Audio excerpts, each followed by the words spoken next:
අපේ රටේ තියෙන යාපන අර්ධද්වීපය නේද? තුන් පැත්තකින් ජලයෙන් වට වෙලානේ. ඊළඟට බලන්න ඉන්දියාව කියලා කියන්නේ අර්ධද්වීපයක්. නේද? තුන් පැත්තකින් ජලයෙන් වට වෙච්ච මහ විශාල ගොඩබිමක්. ඒකත් අර්ධද්වීපයක් තමයි. ඊළඟ අපේ රටේ තියෙන ඕගොල්ලන්ට පේන ඇති බටහිර පැත්ත වෙරළ නිර්මාණය වෙලා තියෙනවා කල්පිටි අර්ධද්වීපය. නේද? තුන් පැත්තකින් ජලයෙන් වට වෙච්ච ගොඩබිම සිට සාගර දිශට නිරාගිය ස්ථානයක්. එහෙනම් අපිට වෙරළබඩ භූලක්ෂණ ගැන කතා කරනකොට සිතියම් වලදී ඔය වගේ අර්ධද්වීප තියෙන ස්ථාන ඒ වගේ සිතියම් අපිට පරිහරණය කරන්න ලැබෙයි. අන්න එතෙන්දී අපි හරියට හඳුනා ගන්න වෙනවා අර්ධද්වීපයක් කියන්නේ මොකක්ද කියන කාරණේ. නේද? එහෙනම් නිර්වචනය කරන්න අපි දන්නවා ගොඩබිම ඉඳලා සාගරයේ දිශට නිරාගෙන ගිය. දැන් උදාහරණයක් විදිහට ගත්තාම කල්පිටිය අර්ධද්වීපේ නම් පිහිටීමක් මෙන්න මේ වගේ. නේද? මෙන්න මේ වගේ පිහිටීමක් තමයි එතන තියෙන්නේ. එතකොට මේ තමයි අපිට සටහනකින් ඇන්දොත් අර්ධද්වීපයක් පෙන්වන්න තියෙන සටහන. අපි මේ කොටස පාට කරනවා ගොඩබිම පෙන්වන වර්ණේ නේද? දුඹුරු පාටින් පෙන්වනවා. මේ තියෙන්නේ සාගරය. එහෙනම් සාගරයේ ඉඳලා ගොඩබිම සිට සාගරයේ දෙසට නිරාගිය තුන් පැත්තකින් ජලයෙන් වට වෙච්ච ගොඩබිම් කොටසට අපි කියනවා අර්ධද්වීපයක් කියලා. එහෙනම් ඔයගොල්ලන්ට මේක අඳින්න පටන් ගන්න පුළුවන්. මෙන්න මේ මම පාට කරලා පෙන්නන ටික ඉරි ගහලා පෙන්නන ටික ඔයගොල්ලෝ සම්පූර්ණයෙන්ම දුමුරු පාටේ පාට ගන්න. එයි මේ ගොඩබිමනේ මේ පෙන්නන්නේ. හරි පාට නොකරපු සීමාවක් තියෙනවා. අන්නේ ටික ඔයගොල්ලන්ට පුළුවන් නිල් පාටින් පාට කරන්න. හරි එහෙනම් ඉක්මනට අපි අර වෙනදා වගේම වෙරළබඩ භූලක්ෂණ කියලා මාතෘකාව දාලා ඒක යටතේ පළවෙනි වෙරළබඩ භූලක්ෂණයේ විදිහට ගමු අර්ධද්වීප. අපි ටිකක් අද ඉක්මනට වැඩි කරමු. මොකද දන්නවද තව කීපයයි තියෙන්නේ. ඊට පස්සේ මේ සිතියම් පාඩමේ. දැන් බලන්නකෝ ඔයගොල්ලෝ කලින් වැඩේ පටන් ගත්තට අනිත් ළමයින්ට වඩා ඉක්මනින් වැඩේ පටන් ගත්තට මේ වෙනකොට ඔයගොල්ලෝ සිතියම් කියන පාඩම සම්පූර්ණයෙන්ම අවශ්‍ය කියන සියලුම දේවල් අධ්‍යයනය කරගෙන ඉවරයි. නේද? සිතියම් විවරණය සහ සිතියම් කියවීම පිළිබඳ අධ්‍යයනය කළාම සම්පූර්ණ සිතියම් පාඩම ඉවරයි. ඔබ අනිත් ළමයි එක බලනකොට ඉදිරියෙන් ඉන්නවා ගොඩක්. හරි? ඉක්මනට අදින්නකෝ ඇඳලා අත උස්සන්න. එතකොට මම මේකට අදාළ විස්තරය දෙන්නම් නේ.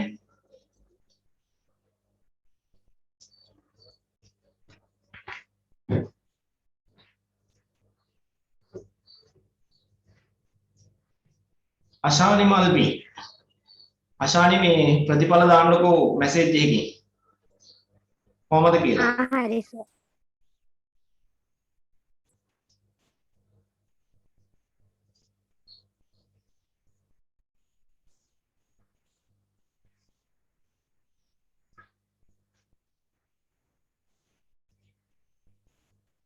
ජෝග්‍රෆි වලට B එකක් තියෙනවා නේ.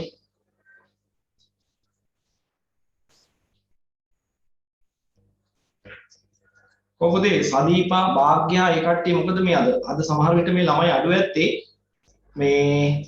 ඇත්තේ විභාග ප්‍රතිඵල නිසා මං ඉන්නවා.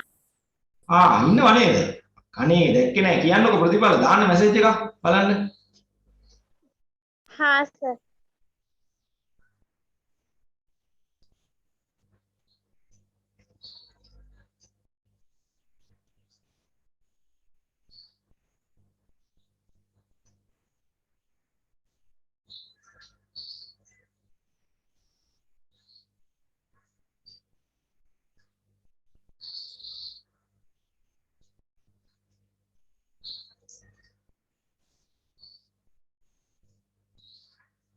හොඳයි මේක ඇඳලා ඉවර නම් පුතේ අත උස්සන්න මට එතකොට මේකට අදාළ විස්තරය දෙන්න පුළුවන්.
ඕකේ නේද? ගොඩබිම මොන පාටින්ද පාට කරන්න ඕනේ? ගොඩබිම දුමුරු පාට. දුමුරු පාටින්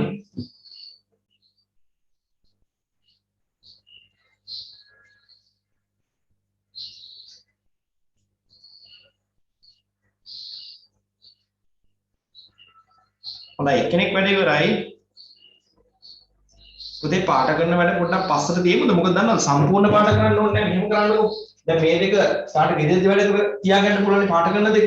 නේද? මේක පොඩ්ඩක් දුමුරු පාට ගාලා තියන්න. මේ පැත්ත නිල් පාට ගාලා තියන්න. රූපසරණ විතරක් හරියට ඇඳ ගන්න. හරි? එහෙම කරගමු. නැත්නම් අපිට කාලේ අපරාධයි. වැඩ ඉවර නිසා කීප දෙනෙක්ම වැඩ ඉවරයි. ඒ නිසා අපි ලියමු මේ විස්තරේ. ලියන්න මෙහෙම මේකට ඉදිරියෙන් ලියන්න. ගොඩබිම සිට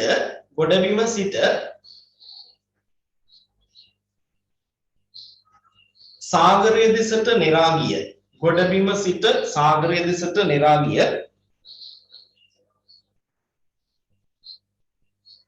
ගොඩබිම සිට සාගරය දෙසට නෙරා ගිය. තුන් පැත්තකින් ජලයෙන් වට වූ තුන් පැත්තකින් ජලයෙන් වට වූ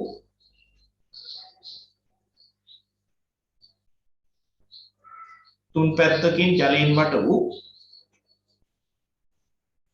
භූමි කොටස් නැත්නම් භූමි ස්කන්ධ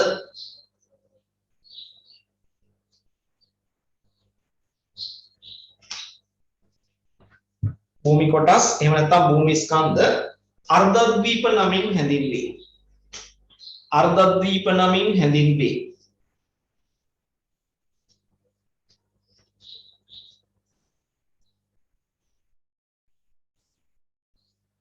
හොඳයි උදාහරණ යාපන අර්ධද්වීපය. යාපන අර්ධද්වීපය. යාපන අර්ධද්වීපය. ඊළඟට කල්පිටි අර්ධද්වීපය. ලංකාවෙම උදාහරණ ගත්තේ ලෝකයේ උදාහරණ ගත්තෙම නෑ. දෙකම ලංකාවෙන් කිව්වේ කල්පිටි අර්ධද්වීපය සහ යාපනයේ අර්ධද්වීපය. හොඳයි. එහෙමනම් ඔන්න අර්ධද්වීප. ඊළඟට පුතේ වෙරළබඩ භූලක්ෂණ යටතේ තවත් කතා කරන්න පුළුවන් එකක් තමයි දූපත්. නේද? දූපත්. දූපතක් කියන්නේ දැන් ලංකාවත් දූපතක් තමයි ලෝකයේත් එක්ක බලනකොට. එතකොට ලංකාව කියන භූමියත් එක්ක සම්බන්ධතාවක් තියෙන ඊට ආසන්න මේ මහද්වීපික තටකය තුල පිහිටි තවත් දූපත් තියෙනවා. නේද? ලංකාවේ වෙරළට ආසන්නව නිර්මාණය වෙච්ච කුඩා දූපත් තියෙනවා. දැන් ඔබ නමින් ඇහුවොත් දන්නවා. නේද? සීනිගම ඊළඟට කුඩා රාවණ මහා රාවණ නේද? ඊළඟට යාපන අර්ධද්වීපය පැත්තට ගියාම දූපත් විශාල ප්‍රමාණයක් තියෙනවා. නේද? කිරණතිව් කියයි, කච්චතිව් කියයි නේද? මේ ඩෙල්ෆ් කියයි, මන්නාරම් දූපත මේ වගේ විවිධ නම් වලින් හඳුන්වන දූපත් ලංකාවට තියෙනවා. එතකොට මොකද්ද මේ දූපතක් කියලා කියන්නේ? සෑම පැත්තකින්ම ජලයෙන් වට වෙලානේ මේවා තියෙන්නේ. නේද? සෑම පැත්තකින්ම ජලයෙන් වට වෙච්ච ප්‍රධාන කොටවීමකට ආසන්නව නිර්මාණය වෙච්ච භූමිස්කන්ධ තමයි මේ අපි හඳුන්වන්නේ දූපත් කියලා. ඒතර මේවා කොහොමද නිර්මාණය වුනේ? දැන් උදාහරණයක් විදිහට ගත්තාම අපිට හම් වෙනවා ලංකාවේ මේ වගේ වයිඹදික පැත්ත ගත්තාම මෙහි තියෙනවා මන්නාරම් දූපත. ඔන්නෝම තමයි පිහිටියේ. නේද? මන්නාරම් දූපත. එතකොට මේ මන්නාරම් දූපත නිර්මාණය වෙලා තියෙන්නේ මේ ගොඩබිම ඛාදනය වීමේ ප්‍රතිඵලයක්. එහෙමත් නැත්නම් සාගර ජල මට්ටම ඉහළ යාමේ ප්‍රතිඵලයක් විදියට. නේද? ප්‍රතිඵලයක් විදියට. මේවා සමානට මේ ගොඩබිමත් එක්ක සම්බන්ධ වෙලා තියෙන්න ඇති. මුහුදු මට්ටම දැන් වැඩි වෙනවනේ. ගෝලීය උණුසුමත් එක්ක. නේද? ගෝලීය උණුසුමත් එක්ක මුහුදු මට්ටම වැඩි වෙනකොට ගොඩබිමේ තියෙන වෙරළ ප්‍රදේශ ජලයෙන් යට වෙනවා. යට වෙනකොට වෙරළ ආසන්න ප්‍රදේශවල මේ උස්බිම් විදියට යම් තරක් තිබුණොත් ඉදිරි කාලයේදී අපිට ඒවා දකින්න ලැබෙයි දූපත් විදියට. නේද? මේ මුහුදු මට්ටම ඉහළ යාම නිසා. එහෙම නැත්නම් සිද්ධ වෙන සාමාන්‍ය දේ තමයි ගොඩබිම හේදිලා යනවා. නේද? දැන් දකුණු වෙරළට ආවම දකුණු වෙරළ තියෙන මේ පැත්තේ කුඩා රාවණ මහා රාවණ කියලා දූපත් දෙකක්. ගිනිකොළ දිග පැත්තේ. ඒතර මේවා කලින් ලංකාවට භූමියට ප්‍රධාන භූමියට සම්බන්ධ වෙලා තිබුණා. වෙරළේ සිද්ධ වෙන මේ රළ ක්‍රියාකාරීත්වය නිසා ගොඩබිම හේදිලා ගිහිල්ලා මේ ප්‍රතිරෝධක බවින් වැඩි ලේසියෙන් පහසුවෙන් හේතු වෙන්නේ නැති පාෂාණ වලින් නිර්මාණය වෙලා තියෙන භූමිස්කන්ධ ඉතිරි වෙනවා. නේද? ඔබ මාතරට ගියා නම් හොඳ අත්දැකීමක් එතන ලබන්න ඇති. මාතර නගරයට ආසන්නයේම තියෙනවනේ දූපත. අපි ඒකට කියන්නේ පරවි දූපත. සමාන ගිහිල්ලත් ඇති. පන්සලක් තමයි සම්පූර්ණයෙන්ම දූපතේ තියෙන්නේ. දීපේ මෙතන ඇති. නේද? බලන්නකෝ එතන වෙලා තියෙන්නේ විශාල ගල්පරයක් මෙහෙම තියෙනවා. ඒ ගල්පරේ උඩ තියෙන භූමිය තමයි ඉතිරි වෙලා තියෙන්නේ. වටේ ටික සම්පූර්ණයෙන්ම වෙරළේ ක්‍රියාත්මක වන රළ මගින් පොදලා අයින් කරනවා. එහෙනම් සමුද්‍ර ඛාදනයේ ප්‍රතිඵලයක් විදිහට හරි මුහුදු මට්ටම ඉහළ නැගීමේ ප්‍රතිඵලයක් විදිහට හරි තමයි මේ දූපත් නිර්මාණය වෙන්නේ. දැනට අපිට මේ දූපත් නිර්මාණය වෙන ක්‍රියාවලිය වැඩක් නැහැ. අපි සිතියම් විද්‍යාවනේ පාඩම අපි නේද? සිතියම් පිළිබඳව දැනුමනේ අපි කතා කරන්නේ. ඒ නිසා නිර්මාණ ක්‍රියාවලිය අපිට මෙතෙන්දි වැඩක් නැහැ. අපි දූපතක් කියන්නේ මොකක්ද කියන එක විස්තර කරගත්තාම ඇති. නේද? ගොඩබිමකට ප්‍රධාන ගොඩබිමකට ආසන්න සාගරේ පීරලා තියෙන සෑම පැත්තකින්ම ජලයෙන් වට වෙච්ච ප්‍රමාණයෙන් කුඩා ගොඩබිම් වලට අපි කියනවා දූපත් කියලා. අපි ඒක ඇඳලා අමාරු සටහනක් නෙමෙයි. ලේසි එකක් අපි අඳිමු. ඇඳලා විස්තරය දෙමු. අපි අරකම අඳිමුකෝ නේද? මන්නාරම් දූපත මේ විදිහට තියෙනවා මෙන්න මේ ප්‍රධාන ගොඩබිම. හරි මම උපසරහනේ මේ කැලලයි ගන්නෙ. එතකොට ඔයගොල්ලන්ට මෙන්න මේ ටික සාගරය. මේ ටික තමයි ගොඩබිම. ඔයාලා එතකොට මේ ගොඩබිමක් දුඹුරු පාටින් අඳින්න ඕනේ. ඊළඟට මේ තියෙන දූපතක් දුඹුරු පාටින් අඳින්න ඕනේ. හරි? මේ දුඹුරු පාටින් අඳින දෙන්නාමම B කියලා දාලා දෙන්නවා. බ්‍රවුන් කියන වර්ණයෙන් පෙන්නනවා. සාගරය නිල්. ඒ නිසා මෙයා බ්ලූ. බලන්න ලියන්න එපා බ්ලූ කියලා. පාට ගාලා තියන්න යන්තම් ගාලා තියන්න පස්සේ ඊටු ටික පාට කරගන්න පස්සේ.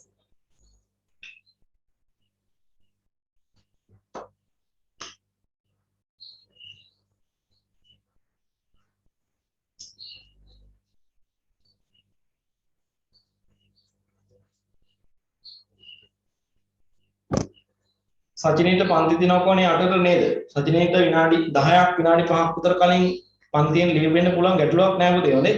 කොහොමත් මේකේ රෙකෝඩින් ඔන් එකේ තියෙන්නේ. රෙකෝඩින් එක ගෲප් එකට දානවා. රෙකෝඩින් දානවා කියලා අයින් වෙන්න එපා. හොඳේ. මේ රෙකෝඩින් දානවා. මේ අවශ්‍ය වෙලාවට ලීව් වෙලා ඒ පන්තියට සම්බන්ධ වෙන්න. කොහොමත් අපි 8ට පන්තිය නවත්තනවා. පැය දෙකනේ අපි කරන්නේ. ඒ නිසා ගැටලුවක් වෙන්නේ නැහැ. ලොකු පාඩුවක් වෙන්නේ නැහැ. හොඳේ. හොඳයි. ඇඳලා ඉවරලා අතොස්සන්නේ කෙනෙක් දෙන්නේ. එතකොට මට මේක විස්තරය දෙන්න පුළුවන්.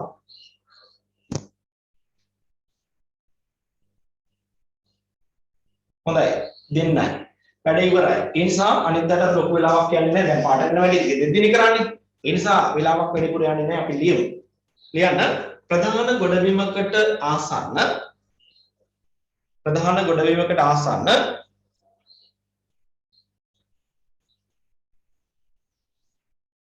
ප්‍රධාන ගොඩබිමකට ආසන්න සාගරයේ නිර්මාණය වී ඇති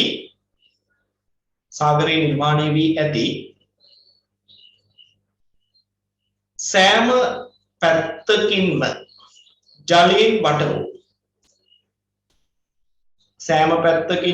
ජලයෙන් වට වූ නැත්නම් සෑම දිශාවකින්ම ජලයෙන් වට වූ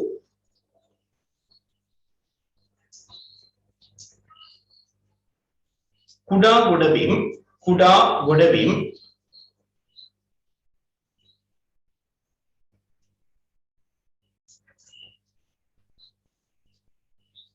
දූපත් නමින් හැඳින්වේ.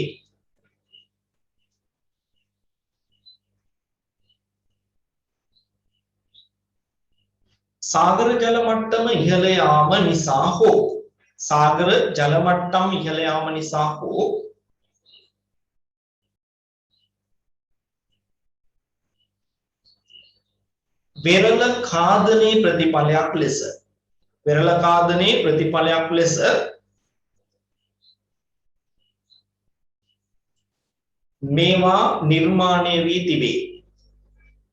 වෙරළ ඛාදනයේ ප්‍රතිඵලයක් ලෙස මේවා නිර්මාණය වී තිබේ.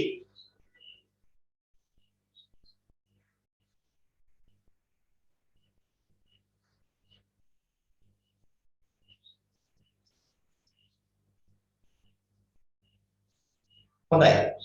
උදාහරණ ලියන්න කීපයක් මොනවද දැන් ලංකාවේ උදාහරණ ගන්න අපි ලංකාවේ මෙට්‍රික් සිතියම් ගැන කතා කරන්නේ භූලක්ෂණ සිතියම් ගැන කතා කරන්නේ නිසා ලංකාවට තියෙන දූපත් ටිකක් නම් ලියන්න. kites ඊළඟට ඩිල්ෆ් ඊළඟට මන්නාරම් දූපත ඊළඟට කුඩා රාවණා ඊළඟට මහා රාවණා පරවි දූපත ආදී තව ගොඩාක් ඒවා තියෙනවා. එච්චර ඔක්කොම ඕනේ අපි 4ක් 5ක් උදාහරණට ලිව්වා. හොඳයි. ඊළඟට අපි තවත් වෙරළබඩ භූ ලක්ෂණයක් ගැන කතා කරමු. දැන් ඔබ දන්නවා ශ්‍රී ලංකාවේ භූෂමතා කලාප තුනක් තියෙනවානේ. නේද? ගොඩබිමේ මැද කොටසේ පිටලා තියෙනවා මධ්‍යම කඳුකරේ. ඊට පස්සේ එයින් අවට කලාපයේ තියෙන අභ්‍යන්තර තැනි තලාව. නේද? මීටර් 300කට වඩා උසින් වැඩි ටික තමයි මධ්‍ය කඳුකරේ. මීටර් 300යි මීටර් 30යි අතර ඊළඟට තියෙන උස කලාපය තමයි අපි කියන්නේ අභ්‍යන්තර තැනි තලාව. මීටර් 30යි මුහුදු මට්ටමයි අතර ඒ කලාපය තමයි අපි කියන්නේ වෙරළබඩ තැනි තලාව. එතකොට අපි දන්නවා අර මධ්‍යම කඳුකරෙන් ආරම්භ වෙලා අරිය රටාවකින් නේද? ලංකාව වටේ ගංගා දෝණි 103ක් ගලාගෙන යනවා. ගංගා දෝණි 103ක් ගලා යනවා. මේ ගංගා දෝණි විවිධ දිග ප්‍රමාණ වලින් යුක්තයි. මහවැලි ගඟ දිග මෙක්කිනා නේද? ඒ වගේම පැතිරීම අතරින් ඒගොල්ලෝ විවිධයි. විවිධ පැතිරීම් තියෙනවා. සමහර අය පුංචි පැතිරීමක තියෙනවා, සමහර අය මහා විශාල පැතිරීමක තියෙනවා. මහවැලි ගංගා දෝණිය ගත්තාම වර්ග කිලෝමීටර් 10327ක ලංකාවේ මුළු භූමියේ 16%ක පැතිරිච්ච ගංගා. හරිද? මේ හැම ගංගාවක්ම මේ විදිහට ගලාගෙන ගිහිල්ලා තමන්ගේ ජීවන ක්‍රියාවලිය නිමා කරලා ලංකාවේ වෙරළ තීරයේ යම් ස්ථානවලින් ඒ ජල කඳ සාගරයට මුදා ගන්නවා. නේද? සාගරයට මුදා ගන්නවා. මෙන්න මේ ගඟක් ඇවිල්ලා සාගරයට සම්බන්ධ වෙන මේ විවරයට මේ මුවදොරට අපි කියනවා ගංගා මෝයක්. ගංගා මෝයක්. හරිද? එතකොට මේ ගංගා මෝයවල අපිට සිතියම් වල හම්බ වෙනවා. නේද? මෙට්‍රික් සිතියම් වල හම්බ වෙනවා. දැන් ඔබට මම මේ වගේ සිතියමක් දෙකක් පෙන්නන්න. මට තප්පරයක් විතර දෙන්න. එවැනි ගංගා මෝයවල කීපයක් අපිට බලා ගන්න අවස්ථාව තියෙනවා ලංකාව වටේම සිතියම් දිහා බලනකොට.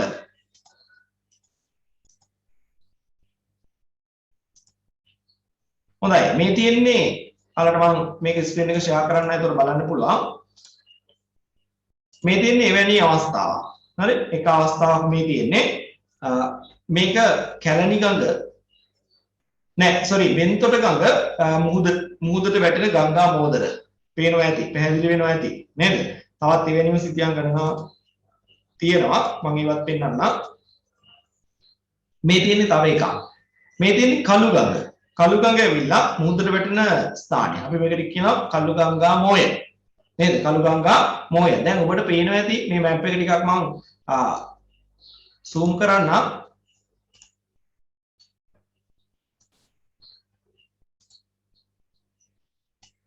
මේකේ පේනවා ඇති ගඟ මුහුදට වැටෙන තැන. දැන් මේ තියෙන්නේ ප්‍රධාන පාර, මේ තියෙන්නේ රේල් පාර. හරි? ඒක මුහුදට වැටෙන මේ ගංගා මෝය ආශ්‍රිත ඔයගලන්ට පේන හැටි මේ ස්ථිර වශයෙන් නිර්මාණය වෙච්ච ගොඩබිමක් තියෙනවා මේ. නේද? කහ පාටින් තියෙන්නේ. එතකොට මේ තියෙන්නේ පුතේ මේ කළු ගංගාව මගින් ගෙන ආපු අර වැලි ටික, බොරළු ටික, රොන් මඩ ටික, දියලු අවසාදිත වගේ දේවල් ගෙනල්ලා මේ ගංගා මෝයේ තැන්පත් කරනවා. කාලාන්තරයක් තිස්සේ මේ ගේන ද්‍රව්‍ය වැලි බොරළු රොන් මඩ ආදී දේවල් ගෙනල්ලා ගංගා මෝයේ තැන්පත් කළාම එතන නිර්මාණය වෙනවා මේ වගේ ගොඩබිමක්. මේක මේ ලහි ලහි සිද්ධ වෙන දෙයක් නෙමෙයි. ස්වභාව දහමේ ක්‍රියාවලීන්ට යටත්ව ඉතා සෙමෙන් සිද්ධ වෙන දෙයක්. ඒතර මේ ගංගා මෝයට ඒ කියන්නේ ගඟක් ඇවිල්ලා සාගරයට වැටෙන තැනක සිද්ධ වෙන නිදි සාධනය නිසා. ඒ අර තැන්පත් කිරීමට අපි කියන්නේ අපේ භූගෝල විද්‍යා විෂය තුල අපි කියන්නේ නිදි සාධන ක්‍රියාවලිය. මේ නිදි සාධන ක්‍රියාවලිය සිද්ධ වීමේ ප්‍රතිඵලය තමයි ගංගා මෝදර අස්සේ. හරි? මෝදරය ඇතුලේ ගංගා මෝය තුල මේ ගොඩබිමක් නිර්මාණය වෙන්න පුළුවන්. දීර්ඝ කාලීන ප්‍රතිඵලයක් මේක. මේ ගොඩබිමක් නිර්මාණය වුණොත් මෙන්න මේ ගොඩබිම් ලක්ෂණයට අපි කියනවා ඩෙල්ටා ලක්ෂණයක් කියලා. හරි? ගංගාවක මෝදරේ යම් යම් ජීර්ණාවශේෂ ද්‍රව්‍ය තැන්පත් කරලා හදන ගොඩබිමක් තිබුණොත් අන්නේ ගොඩබිමට කියනවා අපි ඩෙල්ටාවක් කියලා. හරි? ගංගා මෝයේ නිර්මාණය වන ගොඩබිමට කියන්නේ ඩෙල්ටාවක්. ඒතකොට මේ තියෙන්නේ කළු ගඟේ දකින්න ලැබෙන ඩෙල්ටාව. හරි? එහෙමනම් අපි රූප සටහනකින් මේක ඇඳලා බලමු. ඇඳලා පෙන්නමු. අපි එතකොට වෙරළ භූ රූප දෙකක් ඒකම රූප සටහනින් කතා කරන්නයි සූදානම් වෙන්නේ. දැන් මේ තියෙන්නේ ගොඩබිම. මෙන්න ගංගාවක් ගලාගෙන එනවා. ගඟක් සාගරයට වැටෙන්න ඔන්න මෙන්න වෙනකොට තැනිතලාවක යන්නේ. ඒ නිසා මේ වගේ ලොකු වංගු දාගෙන තමයි ගඟ ඉන්නේ. ඇවිල්ලා යම් තැනකදී වෙරළට නිරාවරණය වෙනවා. හරි? වෙරළට නිරාවරණය වෙනවා. මේ නිරාවරණය වෙන ස්ථානෙට මොකද්ද කියන්නේ? මේ තියෙන්නේ එතකොට කවුද? ගංගා මෝය. ගංගා මෝය ප්‍රදේශය. හරි? මෝය. එතකොට මම කිව්වා මේ ගඟ දැන් මේ උස්බිම් කලාපයෙන් ගලාගෙන ඇවිල්ලා මේ විදිහට ඇවිල්ලා මෙතනින් මූදට වැටෙනවා. ඒ ගේනකොට මොකද වෙන්නේ? එනකොට මොකද වෙන්නේ? මේ ගංගාව මගින් සෝදාපානට ලක් කරලා මාංශුකාදනය යටතේ එකතු කරගත්ත වැලි ටික, බොරළු ටික, පස් ටික, රොන් මඩ ටික, දියළු අවසාද ද්‍රව්‍ය වෙන වෙන දේවල් ගෙනල්ලා මේ ගඟේ යම් තැන් වල තැන්පත් කරමින් තමයි එන්නේ. හැබැයි අවසානයේ වෙනකම්ම තැන්පත් නොකරපු යම් ද්‍රව්‍ය තියෙනවා නම් ගෙනල්ලා මෙන්න මේ මෝය ආශ්‍රිත ප්‍රදේශයේ තැන්පත් කරනවා. ඒ තැන්පත් කිරීම නිසා මෙන්න මේ මෝය කටේ පොඩි ගොඩබිමක් හැදුනොත් මේවා විවිධ හැඩවලින් තියෙනවා. හැඩ ගැන දැම්ම හිතන්න එපා. හරි? හැදුනොත් අන්නේ ලක්ෂණය තමයි අපි කියන්නේ ඩෙල්ටා ලක්ෂණය කියලා. ඩෙල්ටාවක් නිර්මාණය වීම කියලා. එතකොට ලංකාවේ හැම ගංගා මෝයාශ්‍රිතව ඩෙල්ටා නිර්මාණය වෙලා නැහැ ළමයි. ලංකාවේ ගංගා ද්‍රෝණි 103ක් තියෙනවා කොහොමද? ඒ ගංගා ද්‍රෝණි 103න් ඩෙල්ටා අපිට දකින්න ලැබෙන්නේ කළුගඟේ දකින්න ලැබෙනවා. දැන් ඔබ දැක්කනේ මුසරානේ. නේද? සිද්ධියේ දැක්කනේ. ඒ වගේම මහවැලි ගඟේ ගංගා මෝයාශ්‍රිතව ඩෙල්ටාවක් දකින්න ලැබෙනවා. හරි? ඒ නිසා සමහර විට අපිට පරිශීලනය කරනකොට ඔය ඩෙල්ටා 1 දෙක තියෙන සිතියන් දෙකක් අපිට හම් වෙන්න බැරි කමක් නැහැ. ඒ නිසා අපිට මේ දෙක අපි හරියටම හඳුනා ගන්න වෙනවා. එහෙනම් ඔන්න රූප සටහන තියෙනවා. ඕගොල්ලෝ මේ රූප සටහන අඳිනකොට මෙන්න මේ ටික බ්‍රවුන් දුඹුරු පාටින් අඳින්න ඕනේ. ගඟ බ්ලූ. හරි? ඊළඟට මේ ටික සාගරය. මේ ටික බ්ලූ. නිල් පාටින් වර්ණ ගන්නන්න වෙනවා. මෙන්න මේ ඩෙල්ටා මොන පාටද? මේ ඩෙල්ටා මොන පාටද තියෙන්න ඕනේ. දැන් මේක ගොඩබිමක් නේ. එහෙනම් මොකක්ද දෙන්න ඕනේ පාට? දුඹුරු පාටමයි එන්න ඕනේ. මෙයා අඳින්නේ බ්‍රවුන් වර්ණය. හොඳයි. එහෙනම් අපි රූප සටහන අඳිමු. භූරූප දෙකක් ඈ. ගංගා මෝය සහ ඩෙල්ටාව. ගංගා මෝය සහ ඩෙල්ටාව.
ඇඳලා ඉවරලා අත උස්සන්න. එතකොට මට නෝට් එක ලියන්න දෙන්න පුළුවන්.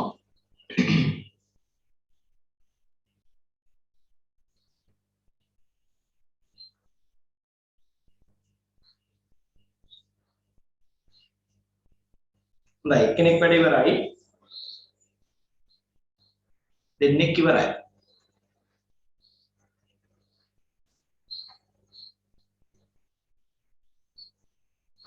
හොඳයි. එහෙමනම් අපි පාಠ කරන වෙලාවේ පස්සරනේ තියාගන්නේ. එහෙමනම් අපි විස්තරය ලියමුකෝ. ලියන්න ගංගාවක් සිය ජීවන ක්‍රියාවලිය නිමා කරමින් ගංගාවක් සිය ජීවන ක්‍රියාවලිය නිමා කරමින්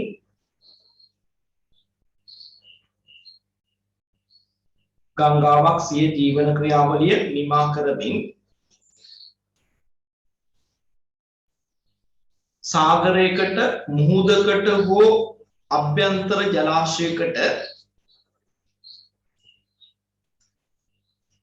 සිය ජීවන ක්‍රියාවලිය නිමා කරමින් සාගරයකට මුහුදකට හෝ අභ්‍යන්තර ජලාශයකට ජලය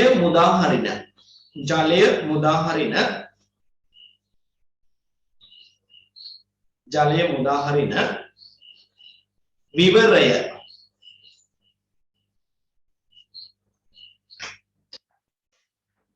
ගංගාවක මෝය නමින් හැඳින්වේ. ගංගාවක මෝය නමින් හැඳින්වේ.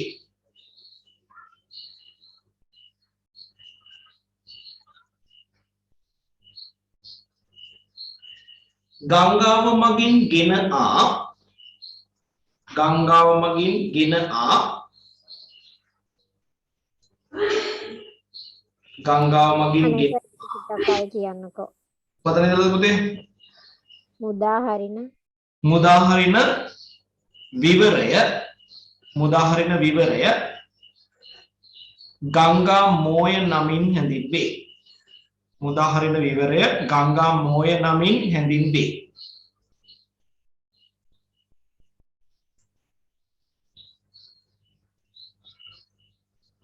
ඊට පස්සේ එතෙන්ටම ලියන්න ගංගාව මගින්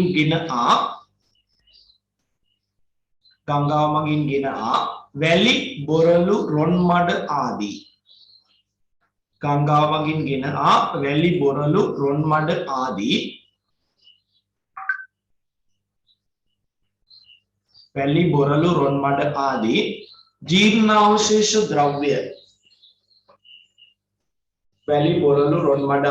ජීර්ණාවශේෂ ද්‍රව්‍ය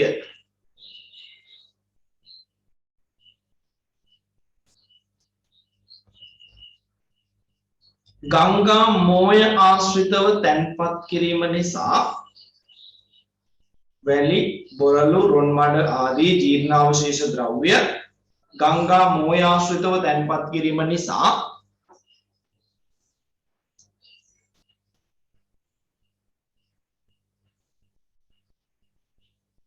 මෝයෙහි නිර්මාණය වන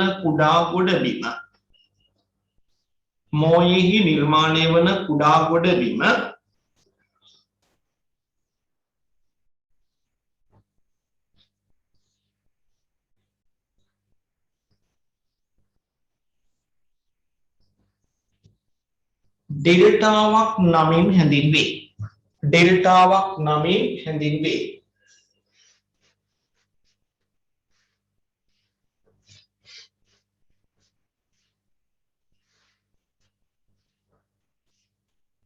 ඩෙල්ටාවක් නමින් හැඳින්වේ.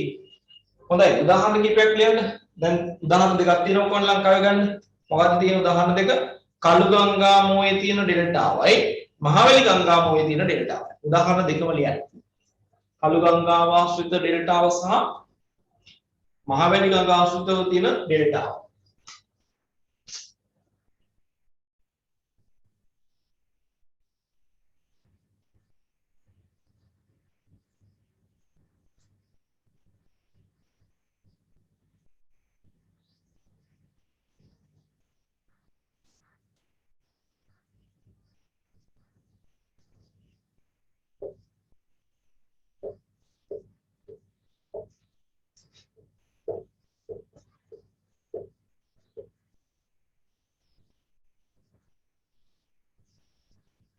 හොඳයි අපි යන්න හදන්නේ ඊළඟ භූ රූපය හඳුනා ගන්න පෙරළපඩ භූ රූපය.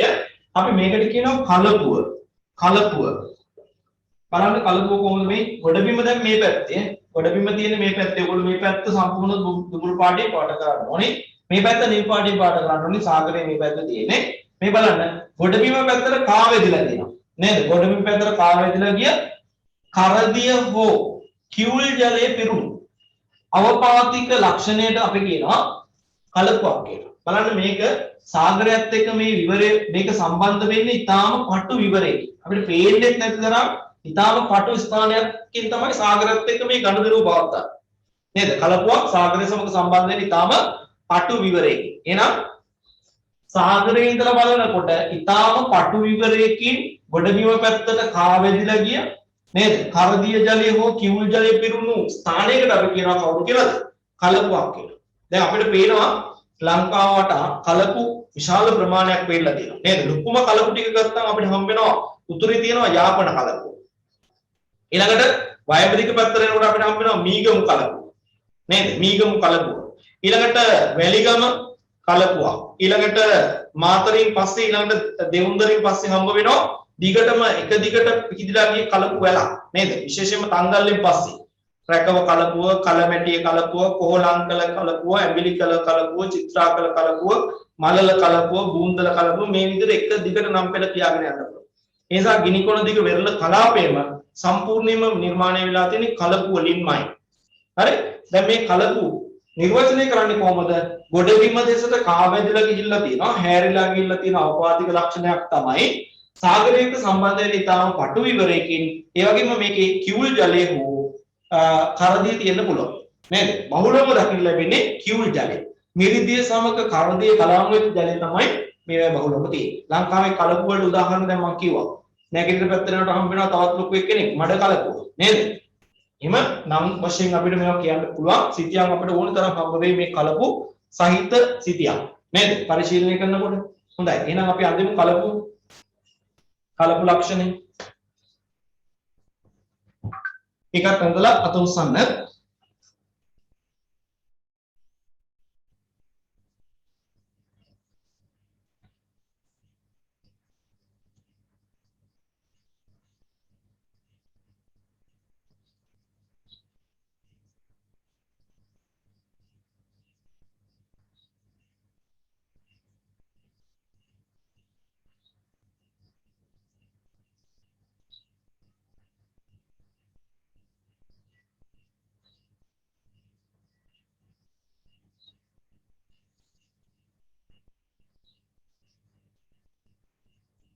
Baik, cake pada ibarai.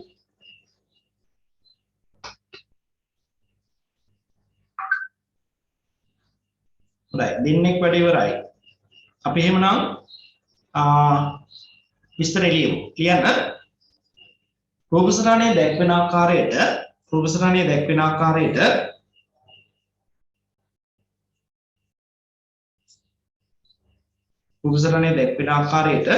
ගොඩබිම දෙසට කාවැදී ගිය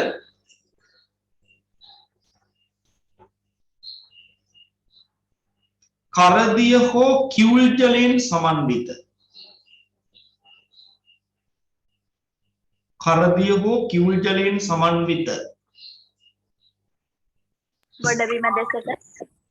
ගොඩබිම දෙසට කාවැදී ගිය කරදිය හෝ කිවුල් ජලයෙන් සමන්විත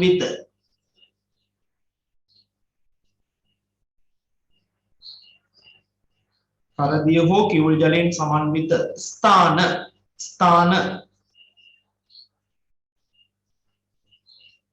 කලපු නමින් හැඳින්වේ.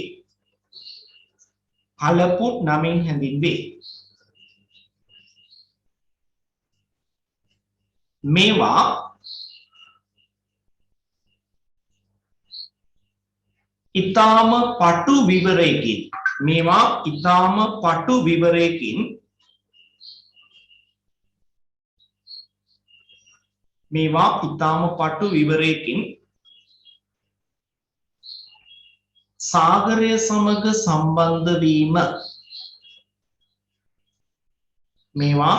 ඊටාම පටු විවරයකින් සාගරය සමග සම්බන්ධ වීම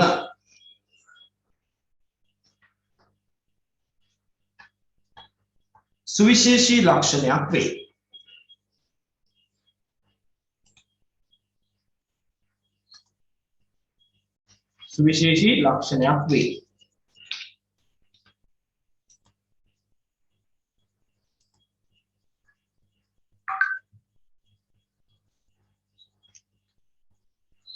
හොඳයි. එහෙමනම් අපි උදාහරණ ලියමු උදේ. කලපු වලට උදාහරණ ලියන්න මම උදාහරණ කිව්වා 15ක් විතර නේද? කොහොම ලියන්න ඕනේ? කීපයක් ලියන්න. ප්‍රසිද්ධ ඒවා කීපෙ ලියන්න. යාපනයේ කලපුව, මීගමු කලපුව, මඩ කලපුව, ඊළඟට කලමැටි කලපුව, රැකව කලපුව නේද? ඒ වගේ කීපයක් ලියන්න නැති.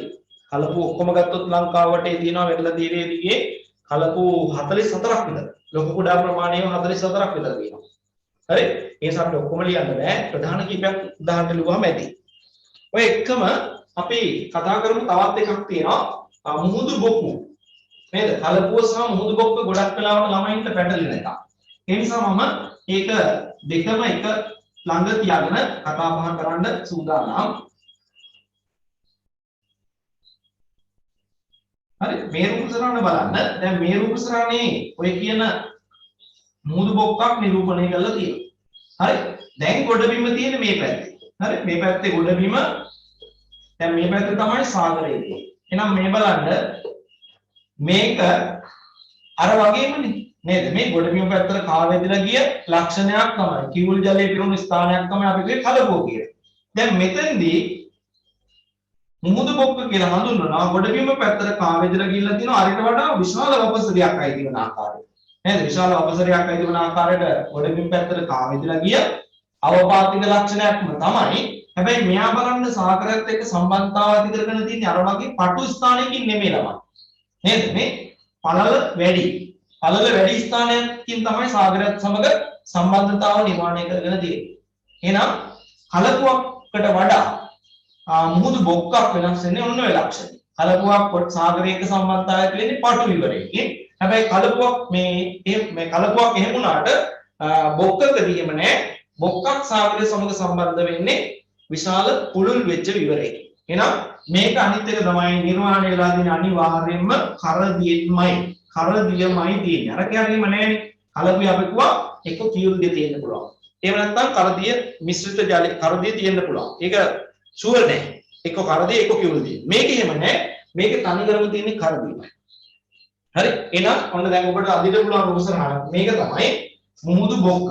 මුහුදු බොක්ක. දැන් බොකුත් තියෙනවනේ ලංකාවේ. නේද? මොනවද ලංකාවේ ප්‍රසිද්ධ නම කිය මුහුදු බොකු?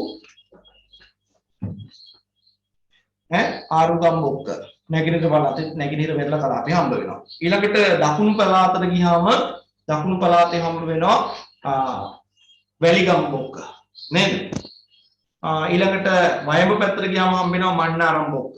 මේ වගේ විවිධ නම් වලින් හඳුන්වන බොකු පීටි ස්ථාන ලංකාවේ හම්බ වෙනවා. ඒ නිසා අපිට සිටියම් වල මේවා සුලභව හම්බ වෙන්න පුළුවන් ඈ.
ඇඳලා ඉවරලා අත උස්සන්න.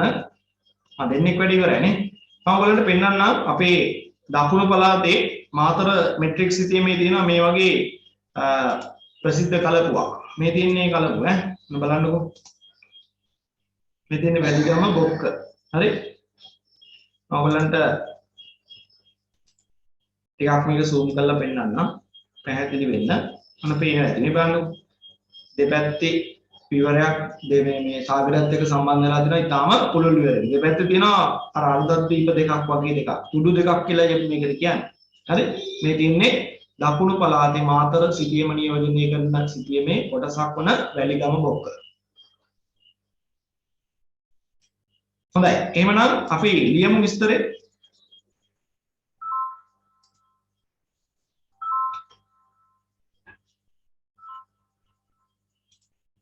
හොඳයි. පුතේ මට විනාඩියක් දෙන්න.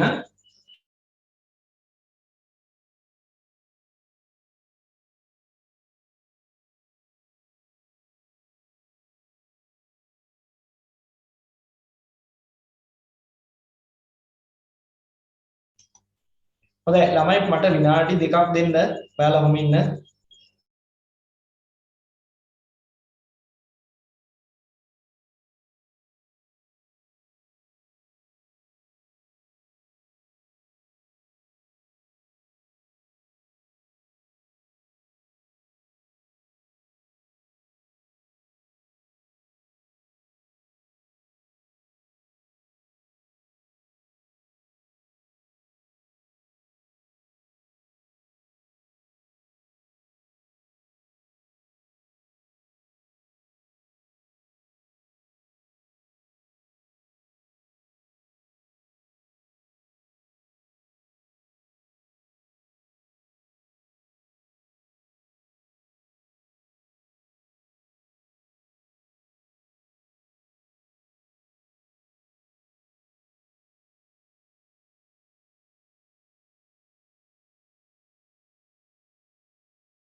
හොඳයි අපි විස්තරය ලියන්න.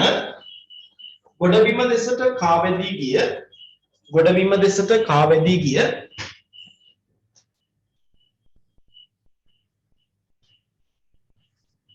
ගොඩබිම දෙසට කාවැදී ගිය කරදිය ජලය පිරුණු කරදිය ජලය පිරුණු කරදිය ජලය පිරුණු ස්ථාන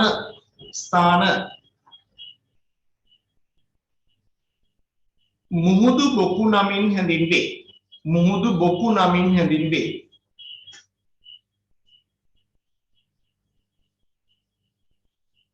කලපුවකට සමාන ලක්ෂණයක් වුවත් කලපුවකට සමාන ලක්ෂණයක් වුවත්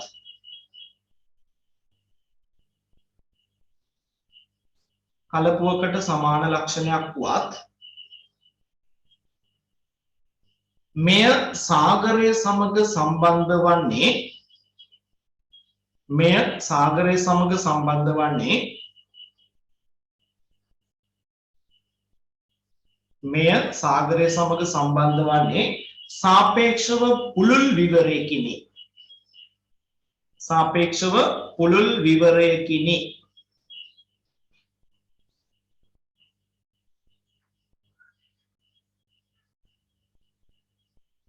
උදාහරණ ලියන්න ළමයි. මුහුදු බොක්කු වලට උදාහරණ ලියන්න.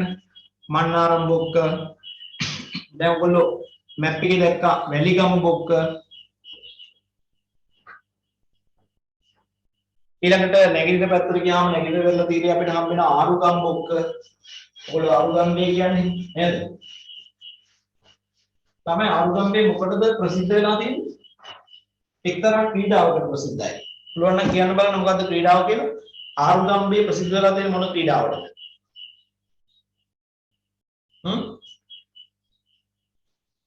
ආරුගම්බේ ප්‍රසිද්ධ වෙලා තියෙන මොන ක්‍රීඩාවටද? ඔයගොල්ලෝ දැකලා තියෙනවද අර මුහුදු රැල්ලත් එක්ක නේද? අර රැල්ලක් උඩ නැගලා යන ක්‍රීඩාවක් තියෙන්නේ. මොකක්ද ඒකට කියන්නේ? සර්ෆින් ක්‍රීඩාව. හරි ඒක අන්තර් කරුණු ලියන තැනක් ඔයා ලියලා තියාගන්න. ආරුගම්බේ වැදගත් වෙන්නේ සර්ෆින් ක්‍රීඩාවට. ඒ වගේම දැනට අවුරුදු 3කට විතර කලින් දකුණු ආසියාතික රටවල් වල කලාපීය සර්ෆින් ක්‍රීඩා උත්සවය උළෙල පැවැත්වුවේ ආරුගම්බේ. හරි?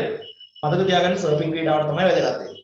හොඳයි අපි එතකොට කතා කළා මුහුදු බොක්ක සහ මුහුදු කලපුව ගැන. මුහුදු බොක්ක සහ කලපුව ගැන. අපි තවත් යමු භූරූපයක් ගැන කතා කරන්න. මුහුදු දඹය. මුහුදු දඹය. හරි දඹයක් කියන්නේ මේ ප්‍රපාතයක් කියන අදහස. හරි අර මොහොරක් කියලා අපි කිව්වේ. මොහොරක් බෑවුමක් කියලා ඉගෙන ගත්තා නම් අපි ඒ වගේ එකක් තමයි මේ දඹය කියලා කියන්නේ. එතකොට සාගරේ මම මේක තියෙන තැන් ටික ඉස්සලා කියන්නම්කෝ. තියෙන තැන් ටික ඔයගොල්ලෝ සමහරට මේ තැන් වලට ගිහිල්ලා ඇති. දකුණු පළාතේ ඔයගොල්ලෝ හුම්මානේ බලන්න ගිහිල්ලා ඇති. නේද? හුම්මානේ තියෙන තැන දල ප්‍රපාතාකාර බෑවුමක් තියෙනවා. නේද? අපි මේ අයින්ටව ගිහිල්ලා බැලුවම අපිට පේනවා සාගර ජලය ඇවිල්ලා මේ බෑවුමේ පාමුල වදිනවා. නේද? එහෙම තරක් තියෙනවා. ඊළඟට නැගිටින පැත්තේ ඔයගොල්ලෝ යනවා ත්‍රිකුණාමලේ පැත්තේ වෙදින්න ගිහිල්ලා දැකලා ඉන්න සමහරට කෝණේශ්වරම් කෝවිලට ගියාම ඒ කෝණේශ්වරම් කෝවිල ළඟ තියෙන්නේ ඒ වගේම දඹ. නේද? ගොඩබිම ඇවිල්ලා සාගරයත් එක්ක සම්බන්ධ වෙන දල ප්‍රපාතාකාර බෑවුම. අන්න ඒවට තමයි ළමයි කියන්නේ දඹ. හරි? එතකොට මේක කොහොමද අපි අඳින්නේ? මෙන්න මම ඉස්සලම මේක පුරුෂරණ අඳින්න අවශ්‍ය කරන චතුරස්‍රය අඳගත්තා. මේ තියෙන්නේ ගොඩබිම සහ සාගරයේ වෙන් කරන සීමාව. ඒ කියන්නේ අපි හිතමුකෝ මීටර් බිඳුවේ රේඛාව කියලා. මුහුදු මට්ටම මේ තියෙන්නේ. අපි දාගමු මෙන්න මේ පැත්තට තමයි සාගරය. මේ පැත්ත තමයි සාගරය. හරි? මේ පැත්තේ ගොඩබිම. දැන් ඔන්න මීටර බිඳුවේ ඉඳලා මීටර 20 සමෝජ රේඛාව මම ඇඳගෙන යනවා. හරි? සමෝජ රේඛාව ඇඳගෙන යනවා. ඇඳගෙන ගිහිල්ලා මෙන්න මේ එක තැනකදී මේ මීටර 20 සමෝජ රේඛාව එක මත ගිහිල්ලා අර මීටර බිඳුවේ රේඛාවත් එක්ක ගිහිල්ලා ඊළඟට මම අඳිනවා මීටර 40. හරි? මීටර 20 මේ තියෙන්නේ ඊළඟට 40 රේඛාව අඳිනවා. 40 රේඛාව අඳිනකොට ඒකත් අර විදිහටම ගිහිල්ලා අර කියපු ස්ථානයේදී අපිට පේනවා මේ රේඛාවත් අර උඩ යනවා 40. 60 අඳිනවා නම් ඒත් එහෙමයි. 60 රේඛාව ඇඳුවොත් සාමාන්‍ය විදිහට එනවා රේඛාව ඇවිල්ලා අර කියපු ස්ථානයේදී අපිට පේනවා මේ ටික ඔක්කොම යනවා එක උඩේට. ඊළ මේම තමයි යන්නේ. නේද? මෙන්න මේ වගේ ස්ථානයක් විරල සිටියමක අපිට හම්බ වුණොත් මම මේක AB කියලා නම් කරන්නම්. ඔයාලට පේනවා ඇති AB කියන ස්ථානයේ මත තියෙනවා ඇත්තටම බැලුවොත් රේඛා හතරක්. බිංදුව 20 40 60 මේ තැන් වලදී පැහැදිලිව රේඛා හතර පෙනුනට මෙතෙන්දී රේඛා හතර පේන්නේ නැහැ. ඔක්කොම තියෙන්නේ එක උඩ. නේද? එක උඩ වෙන වෙනම නෙමෙයි. එකක් මත එකක් වැටිලා. එහෙනම් මෙතන තියෙන්නේ පුතේ මෙන්න මේ වගේ දල ප්‍රපාත ආකාර බැලුවා. දැන් මේකේ මම මේ බෝඩ් එකේ මේ බෝඩ් එකේ අඟල් 4 යන්නේ මෙන්න මෙතන. අඟල් 8 යන්නේ මෙතන. අඟල් 12 යන්නේ මෙතන. අඟල් 16 යන්නේ මෙතන කියලා රේඛා ඇඳලා මේ ටික කොලයකට ගත්තොත් මට අඳින්න වෙන්නේ ඔක්කොම රේඛා ටික එක උඩ මෙහෙම. නේද? ඒ මේක දල ප්‍රපාත ආකාර බැලුවා. ඒ නිසා මෙන්න තියෙනවා මුහුදු දඹයක් හඳුනා ගන්න විදිය. ගොඩබිමයි සාගරය සම්බන්ධ කරන සීමාව වෙරළ කලාපයේදී සමෝච්ච රේඛා කීපයක් එක මත එක වැටිලා ගිහිල්ලා තියෙන ගණක් හම්බ වුණොත් අන්න එතනදී අපි හඳුනා ගන්නවා ඒ තියෙන්නේ වෙරළ දඹයක්. වෙරළ දඹයක්. අපි එන රූප සටහන අඳිමු. දැන් ඔයගොල්ලෝ අඳින කොට සැලකිලිමත් වෙන්න ඕනේ. මෙන්න මේ රේඛා ඔක්කොම මොන පාටින්ද අඳින්න ඕනේ? මේ සම උච්ච රේඛා, සමෝච්ච රේඛා. නිසා මේවා දුර පාටින් අඳිනවා. සාගරේ නිල් පාටින් ඈ. මේ පැත්ත පාට නම් බලන්න කමන්නේ සමෝච්ච රේඛා අඳින නිසා. අඳින්න බලන්න මුහුදු දඹේ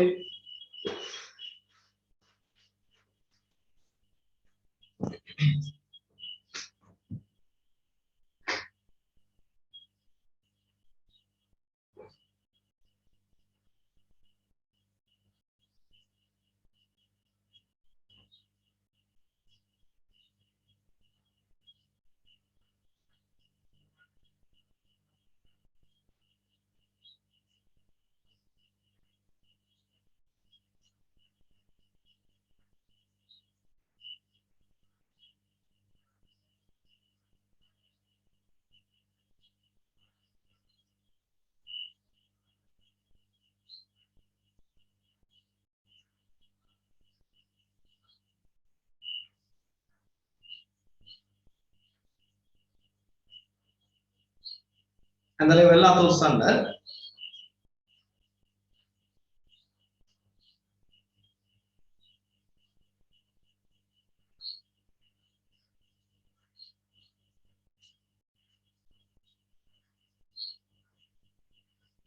කෙනෙක් වැඩ ඉවරයි.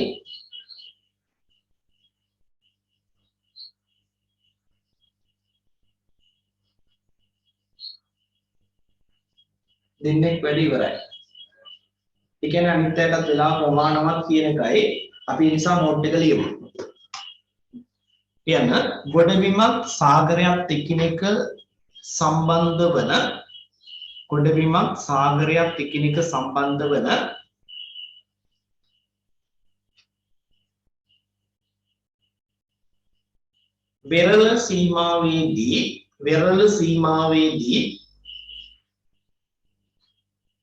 වෙරළ සීමාවේදී සමෝච්ච රේඛා කීපයක්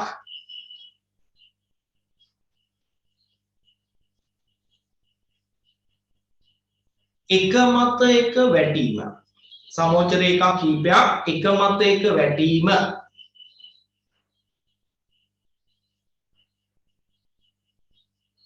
සිදු වී ඇතනම්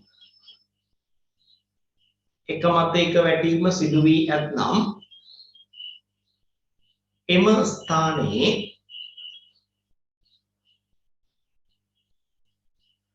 දල ප්‍රපාතාකාර බෑවුමක් එම ස්ථානයේ දල ප්‍රපාතාකාර බෑවුමක්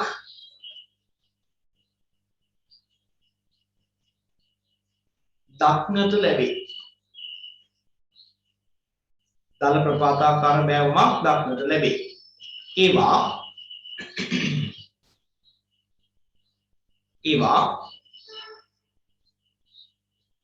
වෙරළ දඹ නමින් හඳුන්වයි.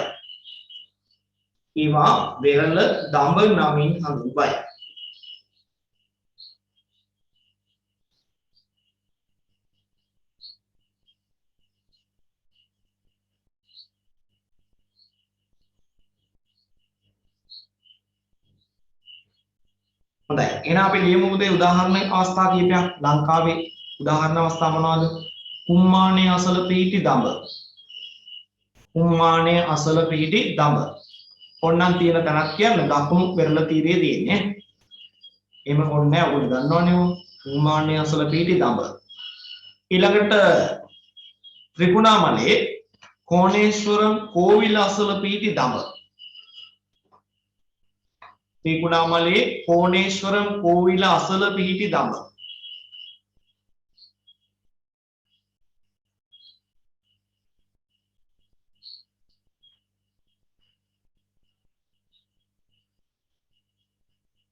හොඳයි. එහෙමනම් අපි වෙරළබඩ භූලක්ෂණ කීපයක් ඉගෙන ගත්තා. තවත් එකක් අපිට කතා කරන්න ඉතුරුලා තියෙනවා. අපි ඒකත් වෙලාවම කතා කරමු. හරි. මුහුදු කැණියම. මුහුදු කැණියම. මුහුදු කැණියම. මුහුදු කැණියම පියන තරකට මම උදාහරණයක් ඉස්සලා කියන්නම්. ඔයගොල්ලෝ දන්නවා මේ ත්‍රිකුණාමල වරාය. නේද? විශේෂයිනේ. මොකටද විශේෂ? මොකටද විශේෂ? ඒකේ තියෙන විශේෂත්වය මොකක්ද? ඒකේ තියෙන්නේ ස්වභාවික වරාය. නේද? ස්වභාවික වරාය. පිහිටීම ඇන්දොත් අපිට පේනවා මෙන්න මේ වගේ පිහිටීමක් තමයි එතන තියෙන්නේ. ඔන්නෝම පිහිටීමක් නැති නේද? ඔහොම තැන. එතකොට ওই ස්වභාවික වරාය තියෙන තැන වරායේ පතුලක් නැහැ කියලා කියනවා. bottomless harbor එකක් කියලා තමයි කියන්නේ. bottomless harbor. පතුලක් නැති වරාය. එහෙම එකක් මේ පෘථිවි තලයේ මතු පිට තියෙන්න පුළුවන්. පතුලක් නැති එකක් තියෙන්න පුළුවන්. එහෙම නැහැ. නේද? එහෙම එකක් නැහැ. පතුලක් මෙහෙන් තියෙනවා. එහෙනම් පතුලක් නැති ස්ථානයක් තියෙන බෑ. මෙතන වෙලා තියෙන්නේ මෙන්න මේ කියන මූලක්ෂණය තමයි තියෙන්නේ ළමයි. දැන් ඔයගොල්ලන්ට මේ පේනවා මේ තියෙන්නේ ගොඩබිම. හරි? ඔයගොල්ලන්ට දුඹුරු පාටින් මේක පාට කරන්න පුළුවන්. මේ තියෙන්නේ සාගරය. හරි? සාගරය. එතකොට අපි දන්නවා සාගරේ ගොඩබිමේ තියෙන භූෂමතාවය පෙන්වන්න අපි අඳින්නේ දුඹුරු පාට පාවිච්චි කරලා සම උච්ච රේඛා. අපි ඒකට කියනවා සමෝච්ච රේඛා. නේද? සමාන උසක් ඇති තැන යාකල රේඛාවෙන්ද දුඹුරු පාට. සමෝච්ච රේඛා. හැබැයි අපි කිව්වා ජලය තියෙන තැන්වල සාගර තියෙන තැන්වල මුහුදු තියෙන තැන්වල පොළවේ මේ අපිට ඇහැට පේන ගොඩබිමේ තියෙන භූදර්ශනයම තියෙනවා. කඳු තැනි තලා උත්තල බෑවුම් අවතල බෑවුම් තියෙනවා. මේ තියෙනවා. එතකොට මෙන්න මේ සාගර පතුලේ තියෙන භූෂමතාවය පෙන්වන්න අපිට සමෝච්ච රේඛා කියනවා පාවිච්චි කරන්න බෑ. ගොඩබිමේ තියෙනවා පෙන්වන්න තමයි සමෝච්ච රේඛා, සම උච්ච රේඛා පාවිච්චි කරන්නේ. උසක් වෙන්නේ කියන්නේ. නේද? එතකොට මේ ජලතල පතුල් වල තියෙනවා පෙන්වන්න පාවිච්චි කරන්නේ මොනවද? ජලතල ගැන කතා කරනකොට අපි කතා කරන්නේ ගැඹුරක් ගැන. අන්න එතෙන්දී සමාන ගැඹුරක් ඇතින් යාකල රේඛා දිනවා කියලා අපි ඉගෙනගෙන තියෙනවා. අපි වැඩි කියුවේ සම ගැඹුරු රේඛා. එහෙනම් දැන් මේ භූ රූපය පෙන්වනකොට අපිට ඕනි වෙන්නේ සම ගැඹුරු රේඛා. අඳින්නේ මොන පාටින්ද? නිල් පාට. හරි? එහෙනම් මම අඳිනවා මෙන්න මීටර් 5 සම ගැඹුරු රේඛා. හරි? මීටර් 5 සම ගැඹුරු රේඛා. එයා මෙහෙම ඇවිල්ලා මෙන්න මේ ඇඳපු තැන අපි හිතමුකෝ මේ ත්‍රිකුණාමල වරායමයි කියනවා. ඔන්න මීටර් 5 සම ගැඹුරු රේඛාව. ඊළඟට මීටර් 10 අඳිනවා. මීටර් 10. හරි? මෙන්න එයා මේක ඇතුළටම ගිහිල්ලා පුළුවන් තරම් ගිහිල්ලා මේ විදිහට ආපහු එනවා. සාමාන්‍ය විදිහට යනවා. ඊළඟට මීටර් 15. ඔන්න මීටර් 15 සම ගැඹුරු රේඛා. ඒකත් අර විදිහට යනවා පුළුවන් තරම් ඇතුළට ගිහිල්ලා ආයි සාමාන්‍ය විදිහට ඇවිල්ලා මෙන්න මෙහෙම තැනක් කොහේ හරි වෙරළ කලාපයක දැක්කොත් මේ විදිහට සම ගැඹුරු රේඛා කීපයක් ගොඩබිම පැත්තට කාවැදලා ගියපු තැනක නිර්මාණය වෙලා තිබුණොත් මේ ආකාරයෙන් අන්න එතන තමයි ඊටාම අධික ගැඹුරක් තියෙන ස්වභාවික වරායන් වගේ දේවල් නිර්මාණය වෙන්නේ. හරි මේ ලක්ෂණයට තමයි අපි කියන්නේ මොකක් කියලාද? මුහුදු කැණියම. එහෙනම් ත්‍රිකුණාමලයේ ඔය වරාය ආසන්නයේ දකින්න ලැබෙන්නේ මුහුදු කැණියම. හරි ඔයාලට පුළුවන් මෙට්‍රික්ස් ටිකම අරගෙන බලන්න ත්‍රිකුණාමලයේ බොක්ක අවට කලාපයේ සම ගැඹුරු රේඛාවල ව්‍යාප්තිය කොහොමද කියලා. මේ වගේ එකක් දකින්න ලැබෙනවා. හරි එහෙනම් අපි අඳිමු මුහුදු කැණියම. එතකොට මේ රේඛා අඳින්නේ මොන පාටින්ද? නිල් පාටින් ඈ. ගොඩබිමයි සාගරය වෙන් කරන මෙන්න මේ රේඛාව. ඒක දුඹුරු පාටින් ඈ. එහෙනම් මම ඒක ඊතලයක් ගහලා මෙහෙට තියන්නම්. මෙන්න මෙයා දුඹුරු වර්ණයෙන් අඳින්න. දුඹුරු පාටින් අඳින්න. මේ තුන් දෙනාම නිල් පාටින් අඳිනවා. ඒ වගේම තද නිල් පාටින් සාගරේ ලා නිල් පාටින් පාට කරනකොට එතකොට රේඛා ටික පෙනේ. නැත්නම් තද පාට නිල් පාට ගෑවොත් රේඛා පේන එකක් නැහැ. මුහුදු කැණියම. අඳින්න ඉක්මනට ඔතනින් එතකොට වෙරළබඩ භූලක්ෂණ සම්බන්ධ කතාවක් අවසන් වෙනවා.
හොඳට වෙලා අතොස්සන්න.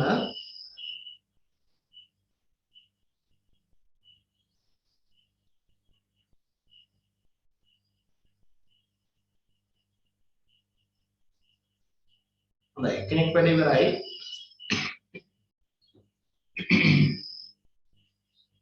දෙන්නෙක් වැඩ ඉවරයි.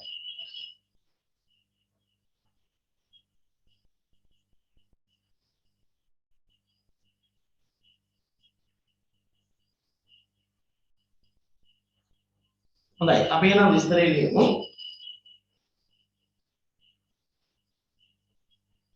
එයන වෙරළාසන්න ප්‍රදේශවල නිර්මාණය වී ඇති වෙරළාසන්න ප්‍රදේශවල නිර්මාණය වී ඇති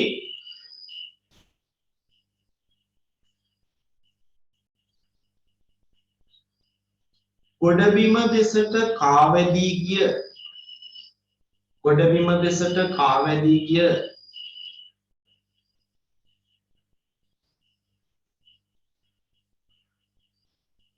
පටු ගැඹුරට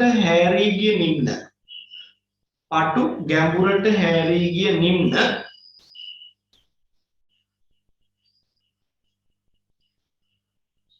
මුහුදු කැණියම් නමින් හැඳින්වේ. සර් ගොඩබිම දෙසට ආවැදී ගිය පටු ගැඹුරු නිම්න. ගොඩබිම දෙසට කාවැදී ගිය පටු ගැඹුරු නිම්න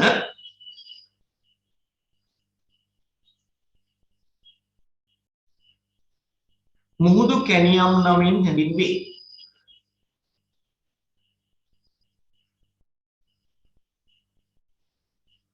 මේවා සම ගැඹුරු රේඛාවලින් නිරූපණය කර තිබේ.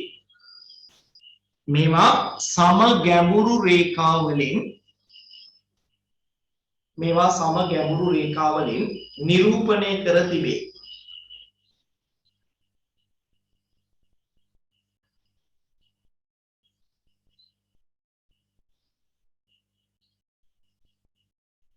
හොඳයි.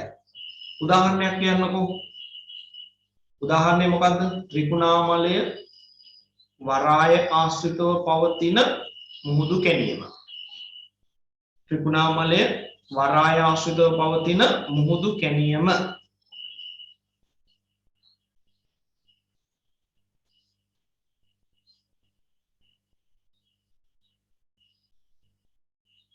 හරි. දැන් ළමයි මම ඔයගලන්ට කිව්වනේ ඊළඟ සතියේ ඉඳලා සතියට දින දෙකක් ඔබට පන්තියේ තියන්න තීරණය කරලා දෙනවා කියලා. නේද? දැන් මේ දිනේ තමයි බදාදා. බදාදා උදේ 7:30ට. බදාදා උදේ 7:30ට. මට කියන්න මොකක් හරි ගැටලුවක් තියෙනවද කියලා මේ වෙලාවට ඔයගලන්ට? පන්ති තියෙන්නේ. ඈ? පන්තියක් තියෙන වෙලාවට.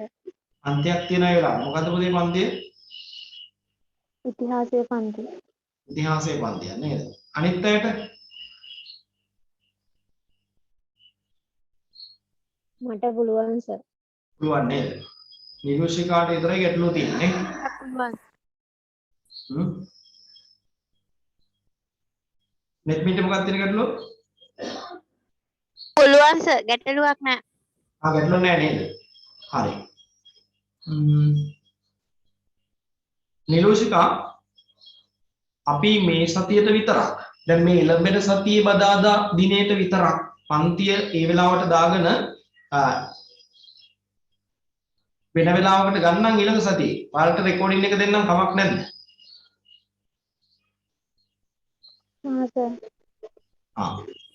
එහෙනම් මතක තියාගන්න අනිත් ළමයි බදාදා උදේ 7:30ට අපේ පන්තිය ඊළඟට පවත්වනවා. එතකොට ඒකෙදි කතා කරන්නේ භෞතික භූගෝල විද්‍යාවේ පාඩම. හරිද? භෞතික භූගෝල විද්‍යාවේ විශේෂ ශාස්ත්‍රය කියන පාඩම තමයි කතා කරන්නේ. දැන් ඔයගොල්ලන්ට භූගෝල විද්‍යාවේ හැඳින්වීම කතා කරලානේ තියෙන්නේ. එතකොට එතෙන්දී ඊළඟට සම්බන්ධ කරන්න තියෙන භූගෝල විද්‍යාවේ විශේෂ ශාස්ත්‍රය තුල කතා බහ කරන හැඳින්වීම තුල භූගෝල විද්‍යාව විශේෂ භෞතික භූගෝල විද්‍යාව විශේෂ ශාස්ත්‍රය ගැනයි කතා කරන්නේ. හරි? අන්න ඒ මාතෘකාවට ඔයගොල්ලෝ සම්බන්ධ කරගන්නවා බදාදා උදේ 7:30ට. හරි? නිසා දැන් ඔබට ඉදිරි කාලයක් යනකම් දවස් දෙකක්. එතකොට දවස් දෙකම තියනවාද කියලා අහනවා. ඔව් දවස් දෙකම තියන්න තමයි හිතන්නේ. දිගටම නෙමෙයි. ටික දවසක් යනකම්. ඇයි මේ දිගටමද කියලා ඇහුවේ? දවස් දෙකම තියනවාද කියලා ඇහුවේ? මොකක් හරි ගැටලුවක්ද? නෑනේ නේද? අපි මේ නිකන් හැවේ.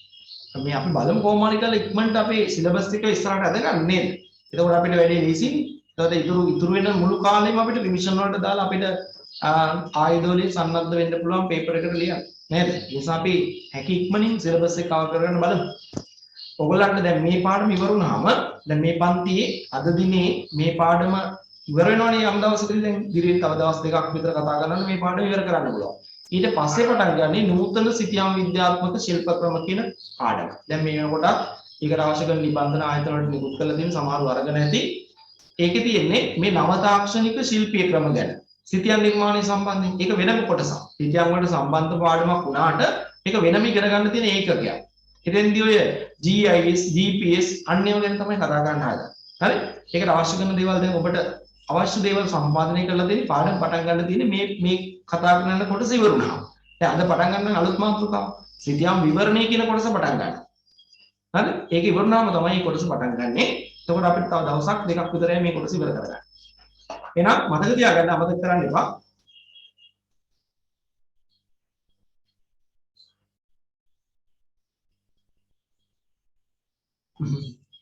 මොකද මේ කියන්නේ?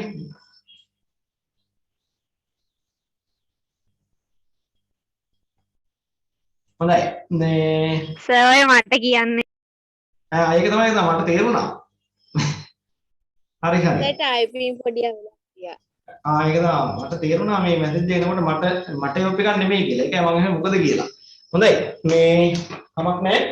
අපි එවනම් මේ කොටස ඉවර කරලා. දැන් ඔන්න පුතේ ඔයගොල්ලන්ගේ මේ සිතියම් පාඩමේ භෞතික ලක්ෂණ හඳුනා ගැනීම කියන කොටස සම්පූර්ණයෙන්ම අවසන් කරලා තියෙනවා.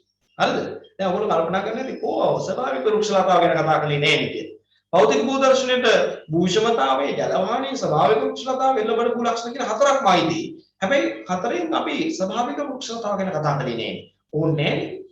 කතා කරන්න ඕනේ නැහැ. ඒ කලින් කතා කරලා තියෙනවා. නේද? සිතියමේ පර්යාප්ත තොරතුරු ගැන කතා කරපු වෙලාවේදී සිතියමේ තියෙන ස්වභාවික වෘක්ෂලතා වර්ග මොනවද කියන එක ඔබ සංකේත වලින් හඳුනාගන්න තියෙනවා. ඒකේ ඉතින් කතා කරන්න දෙයක් නැහැ. ඔබ ලදු කැලෑ අඳුර ගන්න දන්නවනම් හරියට. ඔබ හේන් වගා බිම අඳුර ගන්න හරියටම දන්නවනම් වනාන්තර මොනවද කියලා හරියට අඳුර ගන්න නැතිනම් එහා දෙයක් නැහැ. ඒකේ කතා කරන්න දෙයක් නැහැ. හරි ඒ නිසා තමයි මේකේ කතා කරන්නේ නැත්තේ.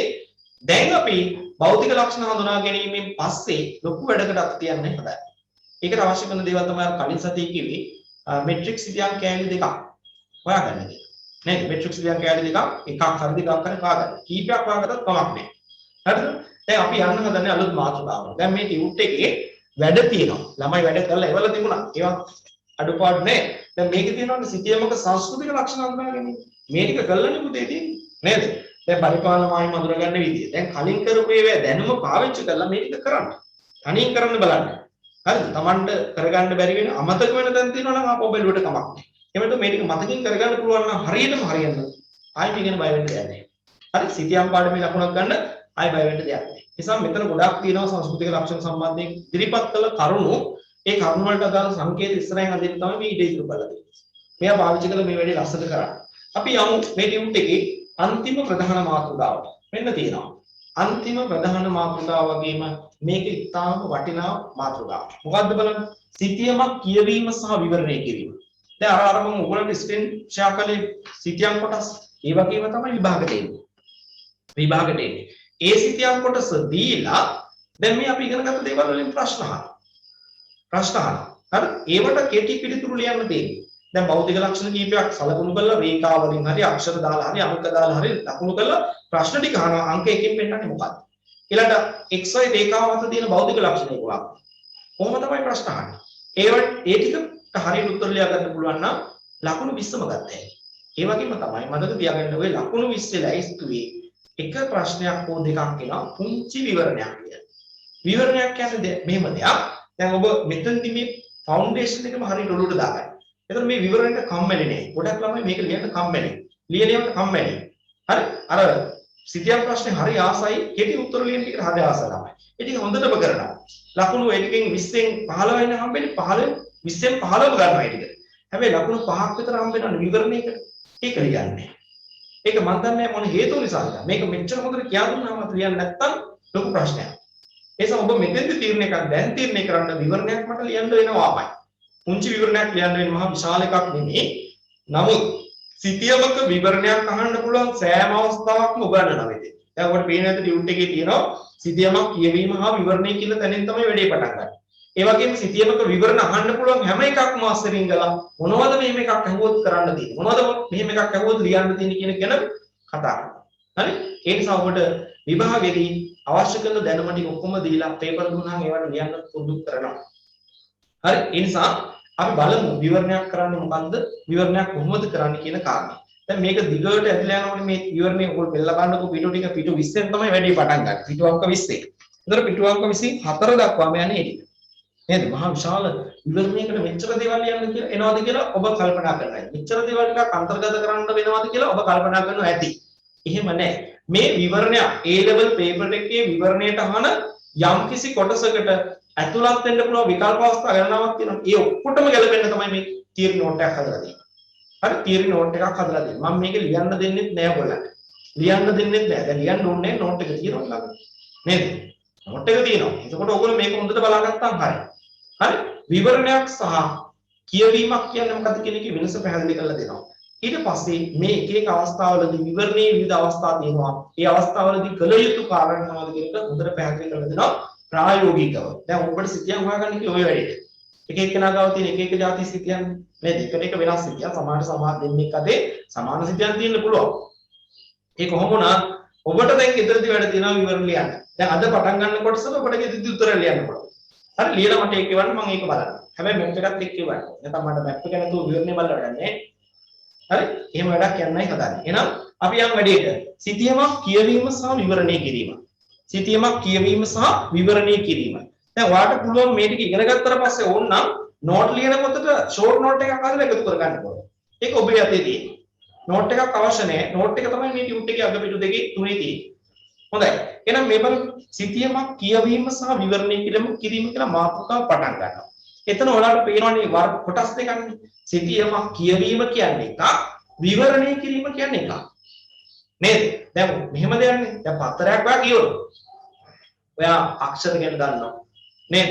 වාක්‍ය කියන්නේ මොනවද කියලා දන්නවා. ඡේද කියන්නේ මොනවද කියලා දන්නවා. ඡේදයක තුල හැදෙන පාඩයක් කියන්නේ මොකද්ද කියලා දන්නවා.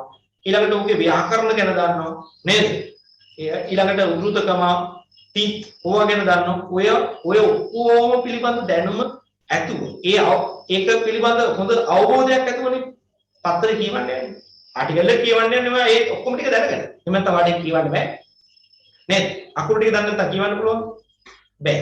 ව්‍යාකරණ රටා ඒ ටික අඳුරගන්න නැත්නම් මේවා කියවන්න පුළුවන්.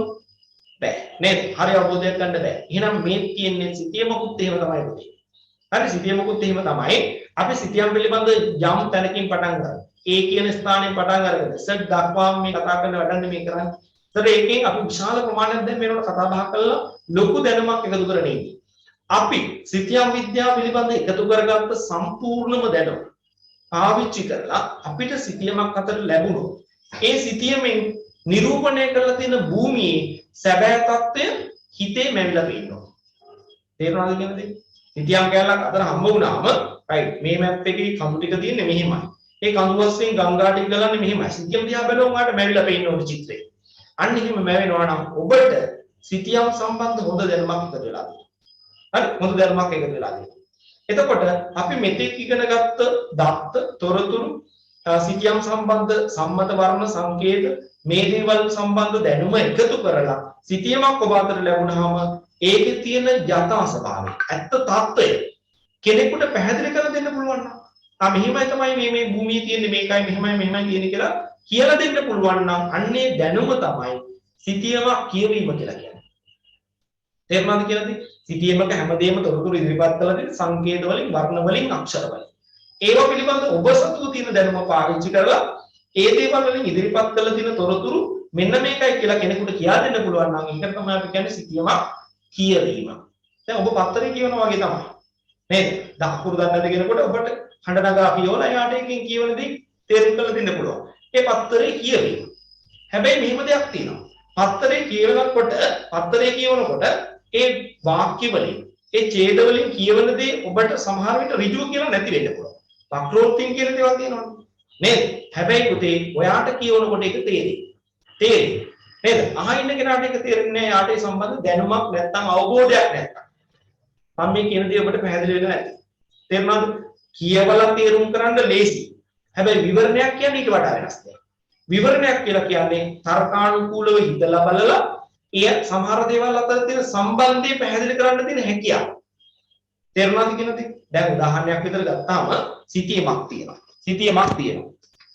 හරි මේ තියෙන සිතියම. මේ සිතියමේ ගොඩනැගිලි ටික තියෙන්නේ මෙන්න මේ සීමාව විතරයි. මේ ටිකේ විතරයි.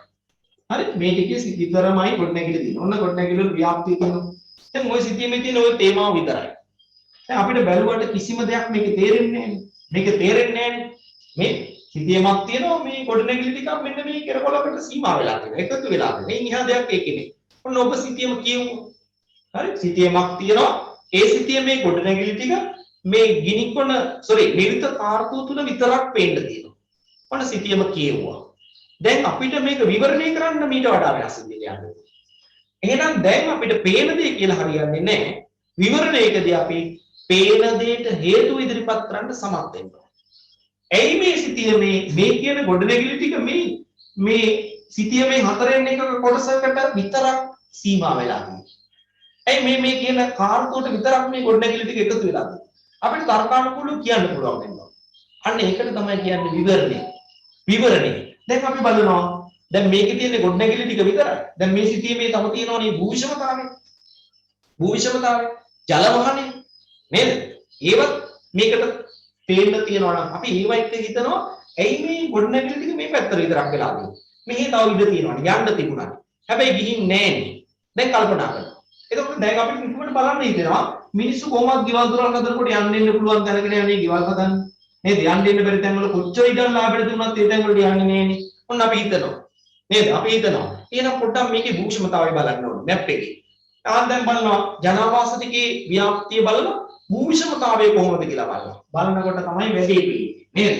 මෙන්න සිතියමේ මේ පැත්ත සම්පූර්ණයෙන්ම කඳු මහා විශාල කඳු වලින් නිර්මාණය වෙන කඳු බෑවු කලාපවල නිර්මාණ රළු භූෂමතාවයක් තියෙනවා. යන්න අමාරුයි. පාරවල් හදන්න අමාරුයි. ඒ නිසා මිනිස්සු මොකද කරලා තියෙන්නේ? මේ රළු භූෂමතාවයේ මග හැරලා මෙන්න යන්න පහසු තියෙන මේ නිර්ත කාර්තෝ ජනපද කරණයට තෝරගෙන තියෙනවා. අන්න බලන්නකෝ දැන් විවරණයක් කරන්නේ. නේද? ඉස්සෙල්ලා බැලුවාම සිතියම තුල දැක්කා ගොඩනැගිලි ටික නිර්ත කාර්තුවට විතරක් එකතු වෙලා තියෙනවා. මේ සිතියම කියවීම. අපි දැන් තර්කානුකූලව හිතනවා ඇයි මෙච්චර මේ සිතියම ඉඳ තියද්දි මේ ටිකට විතරක් මේ ඔක්කොම ගුලි වෙලා ඉන්නේ. අන්න හොයන්න යන හේතුව. හොයන්න යනකොට අපිට හම්බ වෙනවා හේතුව අනෙක් තැන් වලට යන්න ඉන්න අමාරුයි. නේද? භූමියේ තිබුණට ළඟා වීමේ ප්‍රහසු අන්තිමයි. පාරවල් හදන්න බෑ. රළු භූෂමතාවය. දල බෑවුම් කලාව. ඒ වගේම නායන උපද්‍රව තියෙන්න පුළුවන්. නේද? ඒ වගේ තත්ත්වයන් නිසා මිනිස්සු ඒ තැන් වලට ගිහිල්ලා නැහැ. එතකොට එයි මෙන්න මේ ටිකට ගොඩනැගිලි ඉදි වෙලා නැත්te. මේ කලාප ඉදි වෙලා නැත්te ඇයි බලනවා. ඔන්න ඊට උඩ හොයන්න යනවා. බලනකොට මේ ප්‍රදේශය හරහා ගලන ප්‍රධාන ගඟ තියෙන්නේ මේ. මෙන්න මේ විදිහටයි ගඟ යන්නේ. ඒ ගඟ යනකොට අපිට පේනවා ඒ ගඟේ යම්කිසි කාලවලදී වර්ෂාබතර කාලවලදී මේ ගඟ පිටාර ගලලා මෙන්න මේ වගේ සීමාවක් දක්වා ගම් වතුර එනවා. මේ ටික කොහොම යට වෙන්නේ උස්බිම්නේ. මේ පැත්තේ යට වෙනවා. ඔන්න යට වෙන ටික මම මේ විදිහට පෙන්නුවා ගඟේ දෙපැත්තේ පිටාර තැන්න. මේ කතරව මේ රේඛාවලින් මේ පැත්තට දාලා පෙන්නන්න පිටාර තැන්න. ඉතින් මේකට ගිහිල්ලා බෑනේ මිනිස්සුන්ට. නිතර යට වෙනවා, ගෙවල් දොරවල් විනාශයටපත් වෙනවා. නේද? ඒ නිසා ගැටලු සාගත තත්ත්වයක් තියෙන මිනිස්සු ඒ තැන්වලට ගිහිල්ලා නැහැ. කියන්නේ ඉතින් ඔන්න බලන්න හේතු හම්බ වෙනවා දැන්. ඇයි ජනවාස ටික මේ ටිකට සීමා වෙලා තියෙන්නේ? හේතු දෙකක් හම්බ වුණා. අන්නේ හේතු දෙක අපිට විස්තරාත්මකව පැහැදිලි කරලා යම් කෙනෙකුට තේරෙන විදිහට ඉදිරිපත් කරන්න පුළුවන් හැකියාවක් අපි ළඟ තියෙනවා නම් අන්න ඒකට තමයි අපි කියන්නේ විවරණය කිරීම. එහෙනම් පුතේ කියවීම සහ විවරණය කිරීම කියන දෙක අතර වෙනස දැන් ඔබට පැහැදිලි වෙන්න. නේද? වෙනස ඔබට පැහැදිලි වෙන්න ඇති. මොකද්ද කියවීමක් කියන්නේ? සිතියම් විද්‍යාත්මක වශයෙන් අපි සතුව තියෙන දැනුම ප්‍රයෝජනෙට අරගෙන අපි සිතියමෙන් ඉදිරිපත් කරලා තියෙන තොරතුරු ටික පිළිබඳ පැහැදිලි අවබෝධයක් ලබා ගන්න. අපි කියනවා සිතියම කියවීම. සිතියම කියවීම. හැබැයි විවරණයක් කියන්නේ ඒ සිතියම් සම්බන්ධ දැනුම ප්‍රයෝජනයට අරගෙන ඒ සිතියමෙන් නිරූපිත භූදර්ශනයේ තියෙන තේමා අතර සම්බන්ධය පැහැදිලි කරගන්න පුළුවන් නම් මෙන්න මේ නිසා මේ දේ වෙලා තියෙනවා. මේ නිසා මේ දේ වෙලා තියෙනවා. අන්නේම සම්බන්ධය පැහැදිලි කරලා ඉදිරිපත් කිරීමේ හැකියාවක් අපිට ගොඩනගෙනවා නම් අන්නේ හැකියාවට අපි කියනවා සිතියමක් විවරණය කිරීමේ හැකියාව කියලා. දැන් මම හිතනවා මේ සංකල්ප දෙකේ වෙනස ඔබට පැහැදිලි වෙන්න. නේද? කියවීම එක විවරණය කිරීම තව එකක්. කියවීමෙන් වෙන්නේ ඉදිරිපත් කළ තියෙන දේ අවබෝධ කරගන්න එක විතරයි. ඊට පස්සේ ඒ ඉදිරිපත් කළ තියෙන දේ අවබෝධ කරගන්න ඒකට හේතු ඒ තියෙන தത്വයට හේතු හොයන්න අපි ගිහිල්ලා සාධාරණ හේතු හොයාගෙන අපි විස්තර කරනවා නම් අපි ඒකට කියන්නේ විවරණය කිරීම. එහෙනම් ඔබේ නිබන්ධනයේ ඉඳ තියෙනවා ලියන්න. අපි ලියමු විවරණයක් කියන්නේ මොකද්ද සහ කියවීමක් කියන්නේ මොකද්ද. ලියන්න. සිතියමක් කියවීම යන්නේ අදහස් කරන්නේ. එහෙම ලියවිලා තියෙනවා. හරි? හොඳයි. අපි ලියමු මෙහෙම. සිතියමේ අන්තර්ගත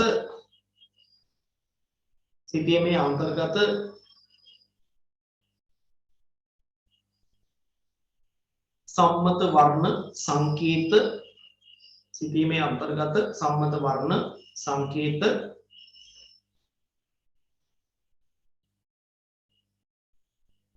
භාවිත කරමින්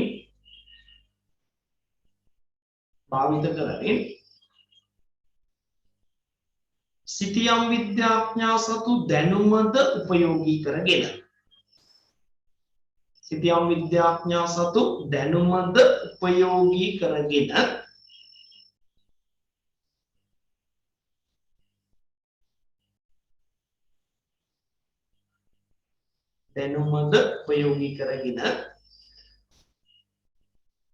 භූදර්ශනයේ යථා ස්වභාවය අවබෝධ කර ගැනීම.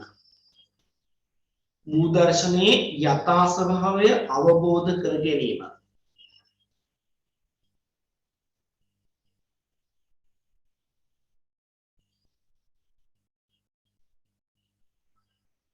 සිතියමක් කියවීම යන්නේ අදහස් කෙරේ.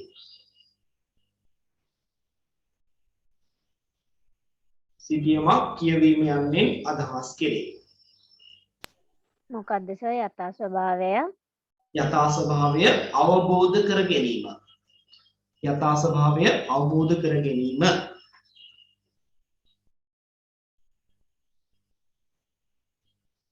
සිතියමක් කියවීම යන්නේ අදහස් කෙරේ.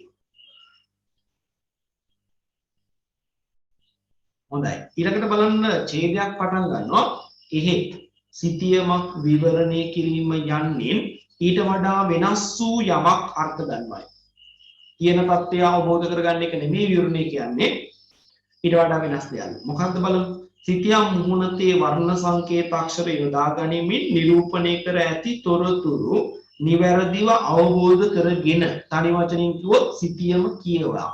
හරි සිතියම කියවා තමා සතු භූගෝල විද්‍යාත්මක දැනුම භාවිත කරමින් සිතියම්ගත ප්‍රදේශයේ පිළිබඳ අර්ථාන්විත විස්තරයක් හෝ සිතියමේ නිරූපිත භෞතික හා සංස්කෘතික භූදර්ශනය අතර ඇති සම්බන්ධතාවන් විග්‍රහාත්මකව දැක්වීම සිතියමක් විවරණය කිරීම නමින් හැඳින්වේ. මොන බලන්නේ නම් සිතියමක් විවරණය කිරීම කියන එක හොඳින් පැහැදිලි කරලා දීලා තියෙනවා. මොනවද මේ කියන්නේ? සිතියමෙන් ඉදිරිපත් කරලා තියෙන භූදර්ශනය හරියට අවබෝධ කරගෙන තමන් සතුව තියෙන සිතියම් විද්‍යාත්මක දැනුමත් ප්‍රයෝජනයට අරගෙන ඒකත් ප්‍රයෝජනට ගන්නවා. ප්‍රයෝජනට අරගෙන ඒ භූදර්ශනයේ තියෙන තේමා අතර සම්බන්ධයක් තියෙනවා නම් ඒක විස්තරාත්මකව පැහැදිලි කරලා ඉදිරිපත් කරන එක විවරණයක් කරනවා කියලා කියන්නේ. හරි? හොඳයි. එහෙනම් සංකල්ප දෙක පැහැදිලි අපිට. කියවීම සහ විවරණය. දැන් මේ කියවීමට නෙමෙයි යන්නේ. කියවන්න ඔබට දැන් පුළුවන්. ඇයි? ඔබ පටන් ගත්ත දවසේ ඉඳලා සිතියම් සම්බන්ධ හොඳින් නම් දෙන්න එක. සංකේත හඳුනාගත්තා. වර්ණ වලින් පෙන්වන දේවල් හඳුනාගත්තා. නේද? ඒ නිසා ඔබට දැන් මේ දැනුම තියෙනවා. ඕනිම කෙනෙකුට දැන් සිතියමක් කියවා ගැනීමේ හැකියාව තියෙනවා. හැබැයි තාම විවරණය සම්බන්ධ හැකියාව වර්ධනය වෙලා නැහැ. අපි ඒ නිසා විවරණයකට යන්න හදන්නේ. දැන් බලන්න කියනවා මෙහිම සිතියමක් එතන අර ණයන්න තියෙන හදාගන්න සිතියමක් විවරණය කිරීම තරමක සංකීර්ණ කටයුත්තක් වන බැරි. සිතියමක් විවරණය කිරීම ටිකක් සිතියමක් කියනවට වඩා අමාරුයි. ඒ හේතු කියන්න එපා. නේද? සිතියමෙන් ඉදිරිපත් කරලා තියෙන දේවල් දිහා බලාගෙන ඒවට හේතු කියන්න ඕනේ. එතකොට අපිට සිතියම් විද්‍යාත්මක දැනුම විතරක් නෙමෙයි සමහර විට භූගෝල විද්‍යාවේ න්‍යායාත්මක දැනුම අවශ්‍ය වෙන වෙලාවල් තියෙනවා. දැන් උදාහරණයක් විදිහට ගත්තාම සිතියම්ගත ප්‍රදේශයක වී වගා බිම් තියෙනවනේ. අපිට පේනවා ඒවා ඇත්තටම තියෙන්නේ බොහෝ වී වගා බිම් තියෙන්නේ තනි තලාවල. බෑවුම් කලාපවල නැතුව නෙමෙයි. කෙල් මළු වගාවට වී වගා කරන තැන් තියෙනවනේ. නේද? නමුත් ඒ තැන් නොසලකා අපි හිතුවොත් බහුලව අපිට වී වගා බිම් හම්බ වෙන්නේ තනි බිම් වල. ඒකට අපි දන්නවා තනි බිම් වලයි වී වගා කරන්නේ. මේ කටයුත්ත කරගෙන යන්න පහසුයි. වී කියන්නේ පැලේ වැඩෙන කාලෙදි වැඩි ජල ප්‍රමාණයක් අවශෝෂණය කරගන්න භෝගයක්. මේ පැලේ වැඩෙන කාලෙදි ගොඩාක් ජලය ඕනේ. අස්වනු පැසෙන කාලෙදි ජලය ඕනේ නැහැ. භෝගේ වැඩෙනකොට ඕනේ. ඒ නිසා ගොවියට සිද්ධ වෙනවා අර වැඩි ජල පරිභෝජනය අවශ්‍ය පරිසරය හදලා දෙන්න. මෙයා මොකද කරන්නේ? තැනිබිම් තෝරගන්නේ ජල එකතු කරන්න ලීසි. නේද? ලියෙදි හදලා නේද? ඒකට වතුර පුරවන මඩ හදාගෙන නේද? බිම් භූමිය හදාගෙන ඒ බිමේ වතුර එකතු කරලා වතුර බැඳලා කරන කෘෂිආර්ථික කටයුත්තක් විතර විවදාව කරන්නේ.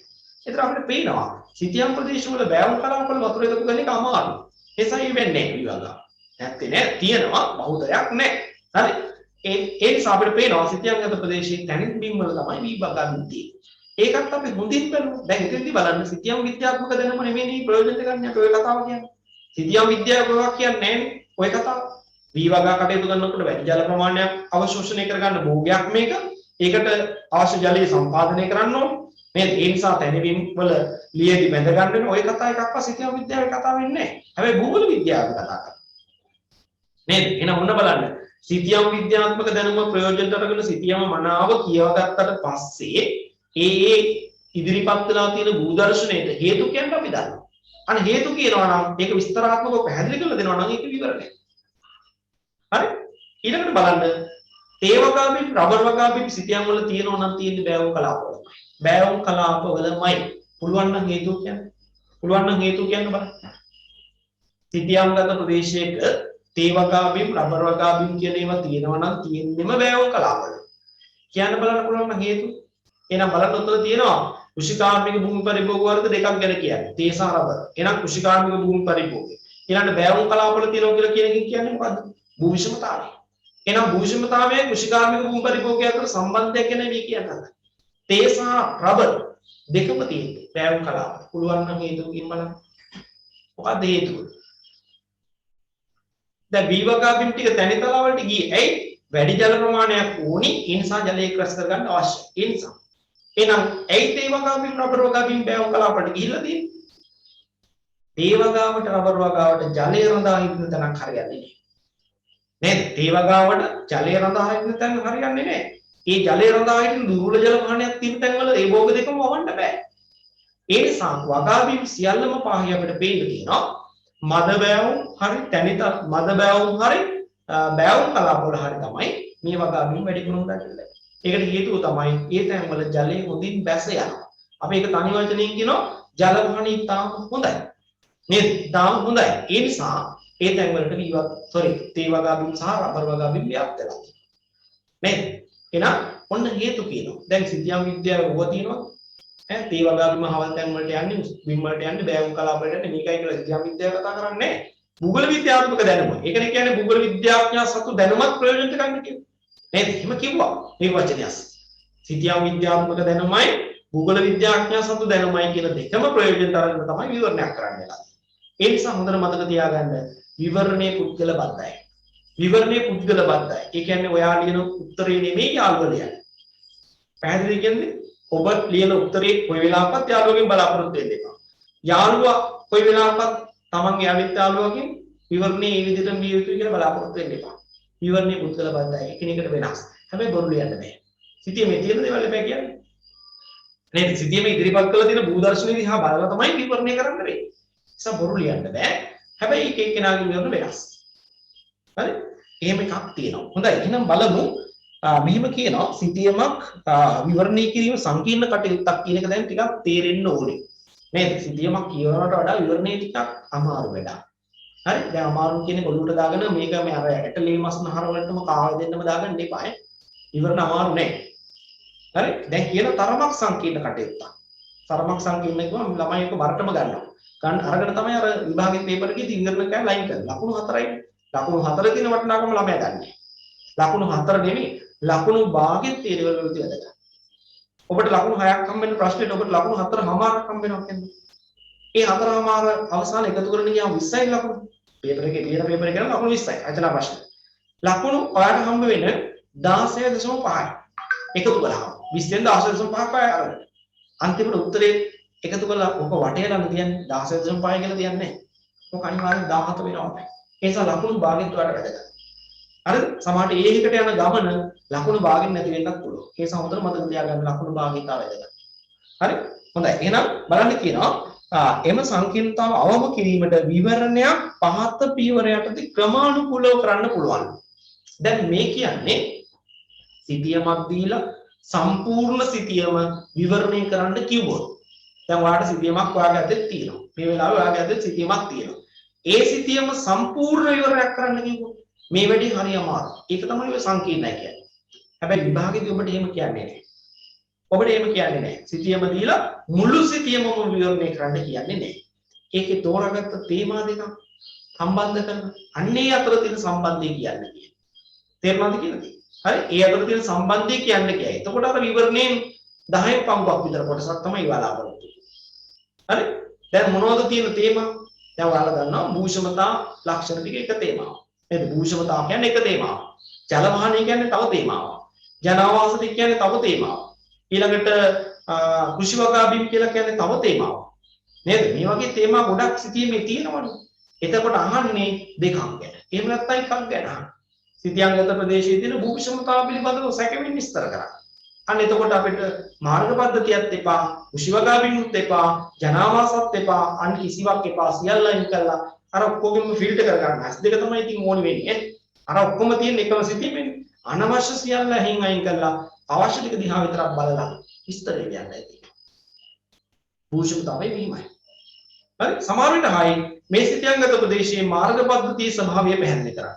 එතකොට ඔයාලට භූෂමතාවයත් එපා, ජලවහනයත් එපා, කෘෂි වගා බිම්ුත් එපා, ඊළඟට අනිකුත් සියලු තොරතුරු පැත්තක දැම්මා. මාර්ග පද්ධතියේ ස්වභාවය විතරක් තෝරගත්තා. ඒ ගැන අදහසක් දෙපත්. හරි? ඒ සමුද්‍ර මතක තියාගන්න. දැන් ඔබට උගන්වන්නේ මම මොකද්ද? ඒ කියන පුංචි කෑලි නෙමෙයි. හරි? සම්පූර්ණ සිතියම් කොටසක් අතර දුන්නොත් මේක කොහොමද විවරණය කරන්නේ? හරි? මේක කොහොමද විවරණය කරන්නේ? හැබැයි ප්‍රශ්න අහන්න දැන් ඉස්සරහා තියෙනවා. හරි? බලන්න මොනවද කියන්නේ? භෞතික ලක්ෂණ විවරණය කිරීමකදී තියෙනවා දෙවෙනි පිටුවේ. හරි? තියෙනවා දෙවෙනි නෙමෙයි 21 වෙනි පිටුවේ. හරි? භෞතික ලක්ෂණ විවරණය කිරීමකදී මොනවද කරන්න ඕන? ඊළඟට සංස්කෘතික ලක්ෂණ විවරණය කිරීමකදී මොනවද කරන්නේ? එහෙම තියෙනවා. ඒ සමේ එන්නේ මෙන්න මේ කොටස්. මතක තියාගන්න දැන් අපි සම්පූර්ණ සිතියම් කැලලක් අරගෙන සිතියම සම්පූර්ණයෙන් විවරණය කරන විදිහ ඉගෙන ගත්තට විභාගෙට එහෙම ඉන්නේ නැහැ. පුංචි කොටසක් ගැන තමයි අහන්නේ. ඒතර මේ ලොකු වැඩේ කළා අපි අමාරුවෙන් මේ වැඩේ කළා ගොඩ දාගෙන ගියොත් ඔබට විභාගෙදී හම්බෙන එක අර කතාවට කියන්නේ කිරි කටු කන්නා වගේ. චූටි කැලලක් ලියන්නේ ලකුණු 4කට 5කට පොඩි කැලලක්. ඒතර දන්නව ක්‍රමේ ලියන්නේ මෙහිමයි කියලා. ඒක අවබෝධ කරගෙන හරියට ගියොත් අපිට මේ විවරණය කියන එක අපේ කතාවෙන් කියන වගේ මහා කජ්ජක් නෙමෙයි. හරි? එහෙනම් අපි වැඩේට යමු. දැන් කියනවා මේ අමාරු වැඩේ ක්‍රමානුකූලව කරනකොට පියවර කීපයක් අරගෙන කරන්න ඕනේ. පළවෙනි වැඩේ තමයි විවරණයකදී අපිට පුළුවන්කම තියෙනවා සිතියම්ගත ප්‍රදේශය හඳුන්වන්න. දැන් හැම වෙලේම මතක් කරගන්න ඕනේ මේ කරන්නේ මොකද්ද? අතේ තියෙන සිතියමක් සම්පූර්ණ විවරණය කිරීම. හරි? ඒකෙදි පළවෙනි පියවර තමයි සමස්ත සිතියම්ගත ප්‍රදේශයේ හැඳින්වීමක් කරන්න. නේද? හැඳින්වීමක් කරන්න. එහෙනම් ඔන්න පළවෙනි කාර්යය හැඳින්වීම. ඕනිම දෙයකෙමනේ. ඕනිම දෙයකෙමනේ පොතක් ලියන්න ගියත් හැඳින්වීමක් ලියන්නේ නේද? රචනාවක් ලියන්න ගියත් ඔයගොල්ලෝ හැඳින්වීමක් පොඩ්ඩක් ලියනවනේ. නේද? ඒ වගේ තමයි සිතියමක් විවරණය කරන්න ගියාම පුංචි හැඳින්වීමක් කරන්න ඕන සිතියම ගැන. ඔය පළවෙනි කාර්යය. ඕකෙදි මොනවද කරන්න කියලා පස්සේ බලමු. මේකෙදි මොනවද ලියන්න කියලා පස්සේ බලමු. හරි? දෙක අපි දන්නවා සිතියමේ මුහුණතේ තියෙනවා භෞතික පරිසරයට අදාළ තොරතුරු විශාල ප්‍රමාණයක්. භෞතික පරිසරයට අදාළ තොරතුරු විශාල ප්‍රමාණයක් තියෙනවා සිතියමේ මුහුණතේ. එතකොට මේ භෞතික පරිසරයට අදාළ තොරතුරු ටික විතරක් අපිට විවරණය කරන්න වෙන අවස්ථාවක් වෙන්න පුළුවන්. අන්න එහෙම වුණොත් ඔන්න දෙවෙනි පියවර. සිතියමේ භෞතික ලක්ෂණ විවරණය කිරීම. හරි? භෞතික ලක්ෂණ විවරණය කිරීම. භෞතික ලක්ෂණ විවරණය. ඒ වගේම තමයි ඉතින් සිතියම් මුහුණේ තියෙන භෞතික ලක්ෂණ විතරක් නේද? මේ භෞතික පරිසරයේ ප්‍රයෝජනට අරගෙන ඒ ප්‍රදේශයේ ඉන්න මිනිස්සු ඒ ප්‍රදේශය තුල ගොඩනගපු පරිසරයක තිබේ. ඒ පරිසරයට අපි කියන්නේ මොකක්ද? මානව පරිසරය. තව නමකින් කිව්වොත් තව ටිකක් ඊට වඩා හොඳ වචනයක් පාවිච්චි කරලා කිව්වොත් සංස්කෘතික පරිසරය. නේද? සංස්කෘතික පරිසරය. එහෙනම් ඊළඟට අපිට සිතියමක විවරණය කරන්න වෙන්න පුළුවන් ඊළඟ අවස්ථාව තමයි සංස්කෘතික ලක්ෂණ. සංස්කෘතික ලක්ෂණ විවරණය කිරීමක් කරන්න පුළුවන්. සංස්කෘතික ලක්ෂණ. හරි? ඔන්න තුනක් හම්බ වුණා. ඊළඟට පුතේ මේ තුනම දේශි වැඩ. එක්කෙනෙක් ගැන විතරයි හිතන්න. හැඳින්වීම පුළුවන් සිතියංගත ප්‍රදේශය දිහා බලාගෙන පුංචි විස්තරයක් කරන්න. ඒක යාගෙන විතරයි හිතන්නේ. භෞතික ලක්ෂණ විවරණය කරනකොට දැන් ඔයගොල්ලෝ දන්නවා හොඳටම භෞතික ලක්ෂණ කියන්නේ මොනවද කියලා. නේද? භූෂණතාවය ගැනයි, ජලවහනය ගැනයි, ස්වභාව රුක්ෂණතාව ගැනයි, වෙරළබඩ කලාපයක් නම් වෙරළබඩ භූ ලක්ෂණ ගැන. ඔය ටික තමයි විස්තර අහන්නේ. විස්තරයකට ඉල්ලන්නේ. භෞතික ලක්ෂණ විවරණයකදී. ඊළඟට සංස්කෘතික ලක්ෂණ විවරණයක් කියලා අහුවොත් එතෙන්දි ගන්න බෑ අර කලින් කියපු ටික. ඒ ටික ඔක්කොම පැත්තකට දාලා තෝර ගන්නවා. මාර්ග පද්ධතිය. මාර්ග පද්ධතිය. කුෂිකාර්මික භූමි පරිභෝගය. ජනාවාස. නේද? මෙන්න මේවා තමයි ඉතින් තෝරගන්නේ. අන්න එතකොට ඒ වගේම සම්බන්ධ කරලා විස්තරයක් ලියන්න කියලා ඊළඟට කියනවා. 4 මෙන්න මේ වෙලේ ඊළඟට කියනවා. දැන් භෞතික ලක්ෂණ වෙනම කිව්වා, සංස්කෘතික ලක්ෂණ වෙනම කිව්වා. දැන් හතරවෙනි අවස්ථාවේදී භෞතික ලක්ෂණ හා සංස්කෘතික ලක්ෂණ අතර සම්බන්ධතාවය විවරණය කරන්න වෙන්න පුළුවන්. දැන් අර මම කලින් කිව්වේ භෞතික ලක්ෂණයි සංස්කෘතික ලක්ෂණ අතර සම්බන්ධය අර කලින් කිව්වේ. V වගාවීම් ටිකයි තැනිබිම් වලට ඇවිල්ලා තියෙන්නේ. V වගාවීමයි තැනිබිම් වලට ඇවිල්ලා තියෙන්නේ. තැනිබිම් වලට ඇවිල්ලා තියෙන්නේ V වගාව කරන්න පුළුවන් ජලය එක්රස් කරන්න පුළුවන් තැනක. ඒ නිසා V වගාවීම් තැන් තැන් වලට ඇවිල්ලා. සංස්කෘතික ලක්ෂණය සහ භෞතික ලක්ෂණ අතර සම්බන්ධයයි ලස්සන සම්බන්ධයයි. නේද? එතන ලස්සන සම්බන්ධයයි. ඊළඟට රබර් වගාවීම් ටික තේ වගාවීම් ටික බෑවුම් කලාප වලට ගිහිල්ලා තින්නේ. ඒත් භූෂණතාවයයි කෘෂි වගා කටයුතු දෙකකුයි අතර තියෙන සම්බන්ධය. එහෙනම් භෞතික ලක්ෂණ සංස්කෘතික ලක්ෂණ අතර සම්බන්ධය.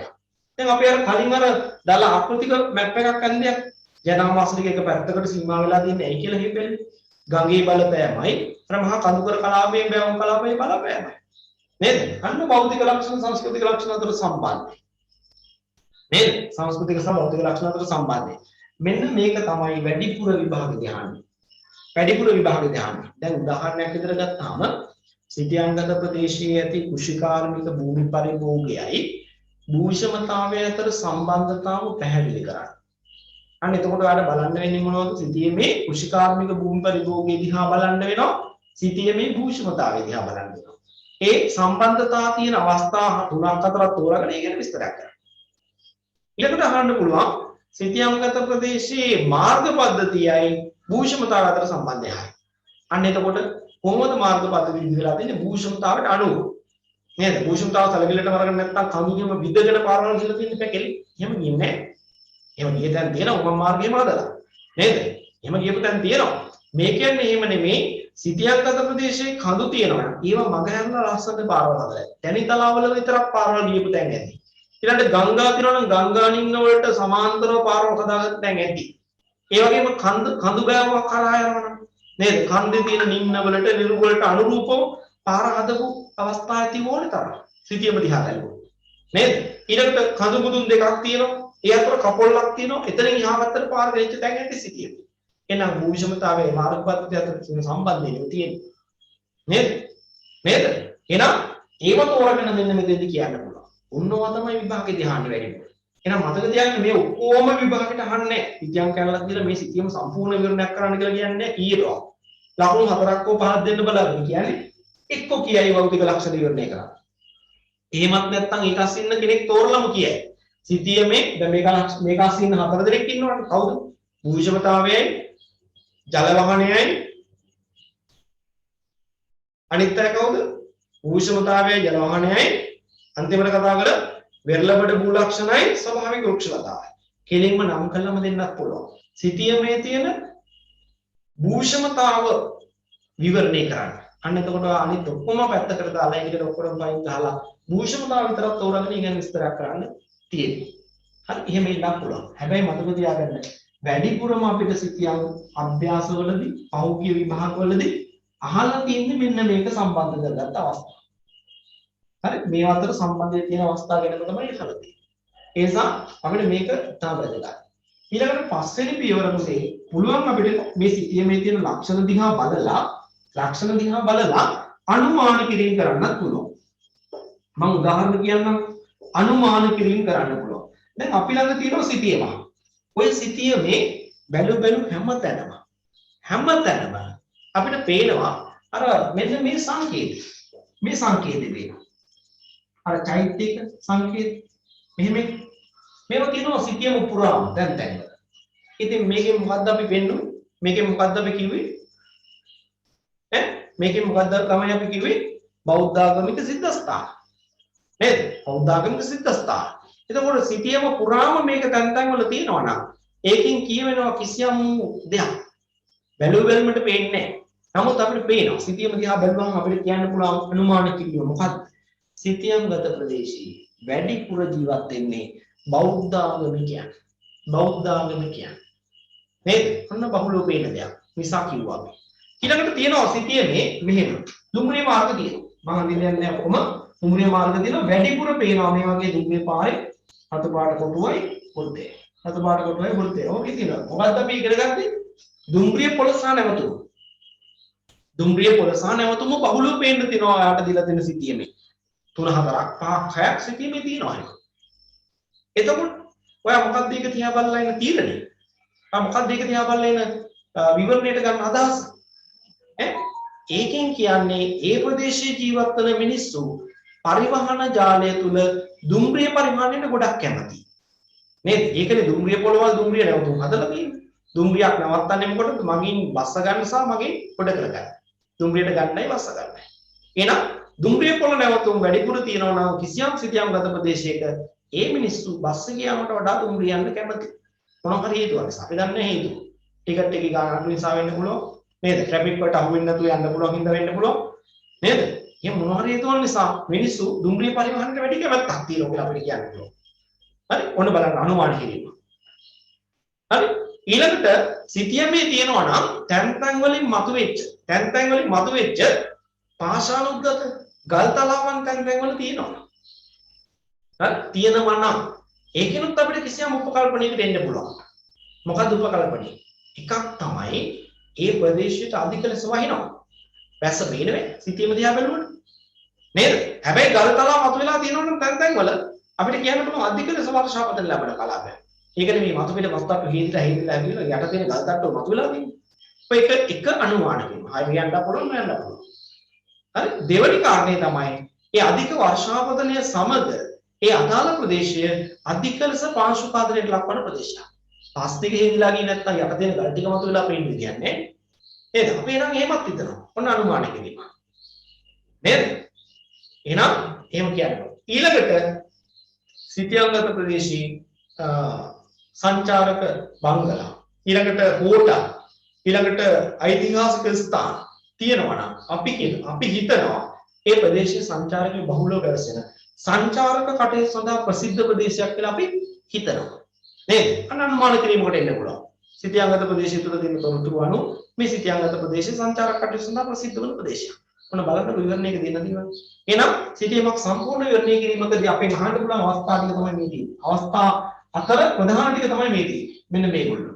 හරි මෙන්න මේ හතර. මේකෙදි හැඳින්වීමක් දාන එක. ඒ අරනවා මෙන්න මේ හතරෙන් තමයි අපිට විභාගෙන් අහන්නේ. එක්ක භෞතික ලක්ෂණ විවරණයක් ගැන හයි, සංස්කෘතික ලක්ෂණ විවරණයක් ගැන හයි, එහෙම නැත්නම් භෞතික ලක්ෂණයක් කෙලින්ම නම් කරලා හයි භූෂණතාව ගැන විස්තර කරන්න. එහෙම නැත්නම් සිතියමේ ජල වහනය ගැන විස්තර කරන්න. එහෙම නැත්නම් සිතියමේ වෘක්ෂලතාව පිළිබඳව විස්තර කරන්න. එහෙම නැත්නම් සිතියමේ කරලා පොඩි බුලක් විස්තර කරන්න. එහෙම නම් කරලා අහන්න පුළුවන්. එහෙම නැත්නම් සංස්කෘතික ලක්ෂණ පැත්ත ගැන පොදුවේ අහලා. එහෙම නැත්නම් වෙන් කරලා අහන්න පුළුවන්. සිතියමේ වගාමින් පිළිබඳ ව්‍යාප්තිය ගැන කියන්නේ. එහෙම නැත්නම් මාර්ග පද්ධති ව්‍යාප්තිය ගැන කියන්නේ. එහෙමත් නැත්නම් ජනාවාස ව්‍යාප්තිය ගැන කියන්නේ. කොහොම හරි. මොන අවස්ථාව. හරි? ඊළඟට මේ සම්බන්ධයේ පවත්වන අවස්ථා පැහැදිලි කරන්න කියලා අහයි. එතකොට අහන්නේ කෘෂිකාර්මික භූමි පරිභෝගයේ සමග ජනවාස දක්වන සම්බන්ධය. භූ විෂමතාවය සමග ජනවාස දක්වන සම්බන්ධය. ඊළඟට ජල වාහනය සමග කෘෂිකාර්මික භූමි පරිභෝගයේ දක්වන සම්බන්ධය. කොහොම එකක් තමයි අහන්නේ. එහෙනම් දැන් ඔබට අවබෝධ වෙන්න ඕනේ මේ කියමු උදාහරණ අවස්ථා ටිකේ අපිට විභාගෙදි මේ මහා හැල්ලක් ලියන්න වෙන්නේ නෑ විවරණය කරේ. නේද? සිතියමක් දීලා ඒකෙන් ඒගොල්ලෝ ටාගට් කරන දෙකක් හරි එකක් හරි කියන තමයි අපිට ලියන්නේ. ඇයි දෙකක් හරි එකක් හරි කියන්නේ? එකක් නම් මේ කියන ඒවායින් දෙකක් නම් මේ කියන එකෙන්. නේද? එහෙම තමයි ලියන්නේ. එහෙනම් විවරණය අපි කරන්න පුළුවන් පියවර ටික අපි ලියමු. අහලා තියෙන පොතේ ඉඳන් අපි ලියමු. ප්‍රමාණිකව විවරණය කළ හැකිය. එක සිතියම හැඳින්වීම. සිතියම් ගත ප්‍රදේශය හැඳින්වීම.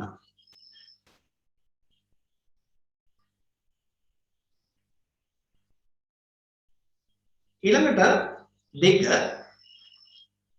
සිතියමේ භෞතික ලක්ෂණ පිළිබඳව විවරණය කිරීම.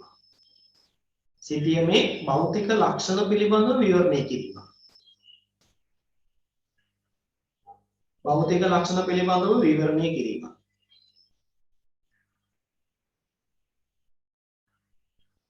තුන සිතියමේ සංස්කෘතික ලක්ෂණ විවරණය කිරීම.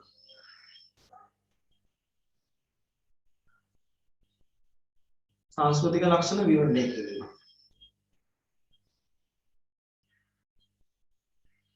හතර භෞතික හා සංස්කෘතික ලක්ෂණ අතර සම්බන්ධය විවරණය කිරීම. භෞතික හා සංස්කෘතික ලක්ෂණ අතර සම්බන්ධය විවරණය කිරීම.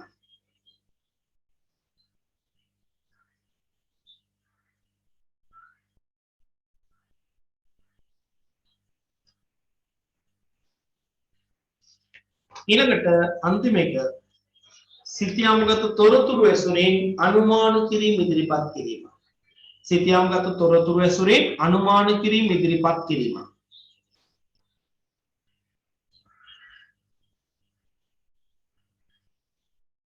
අනුමාන කිරීම ඉදිරිපත් කිරීම.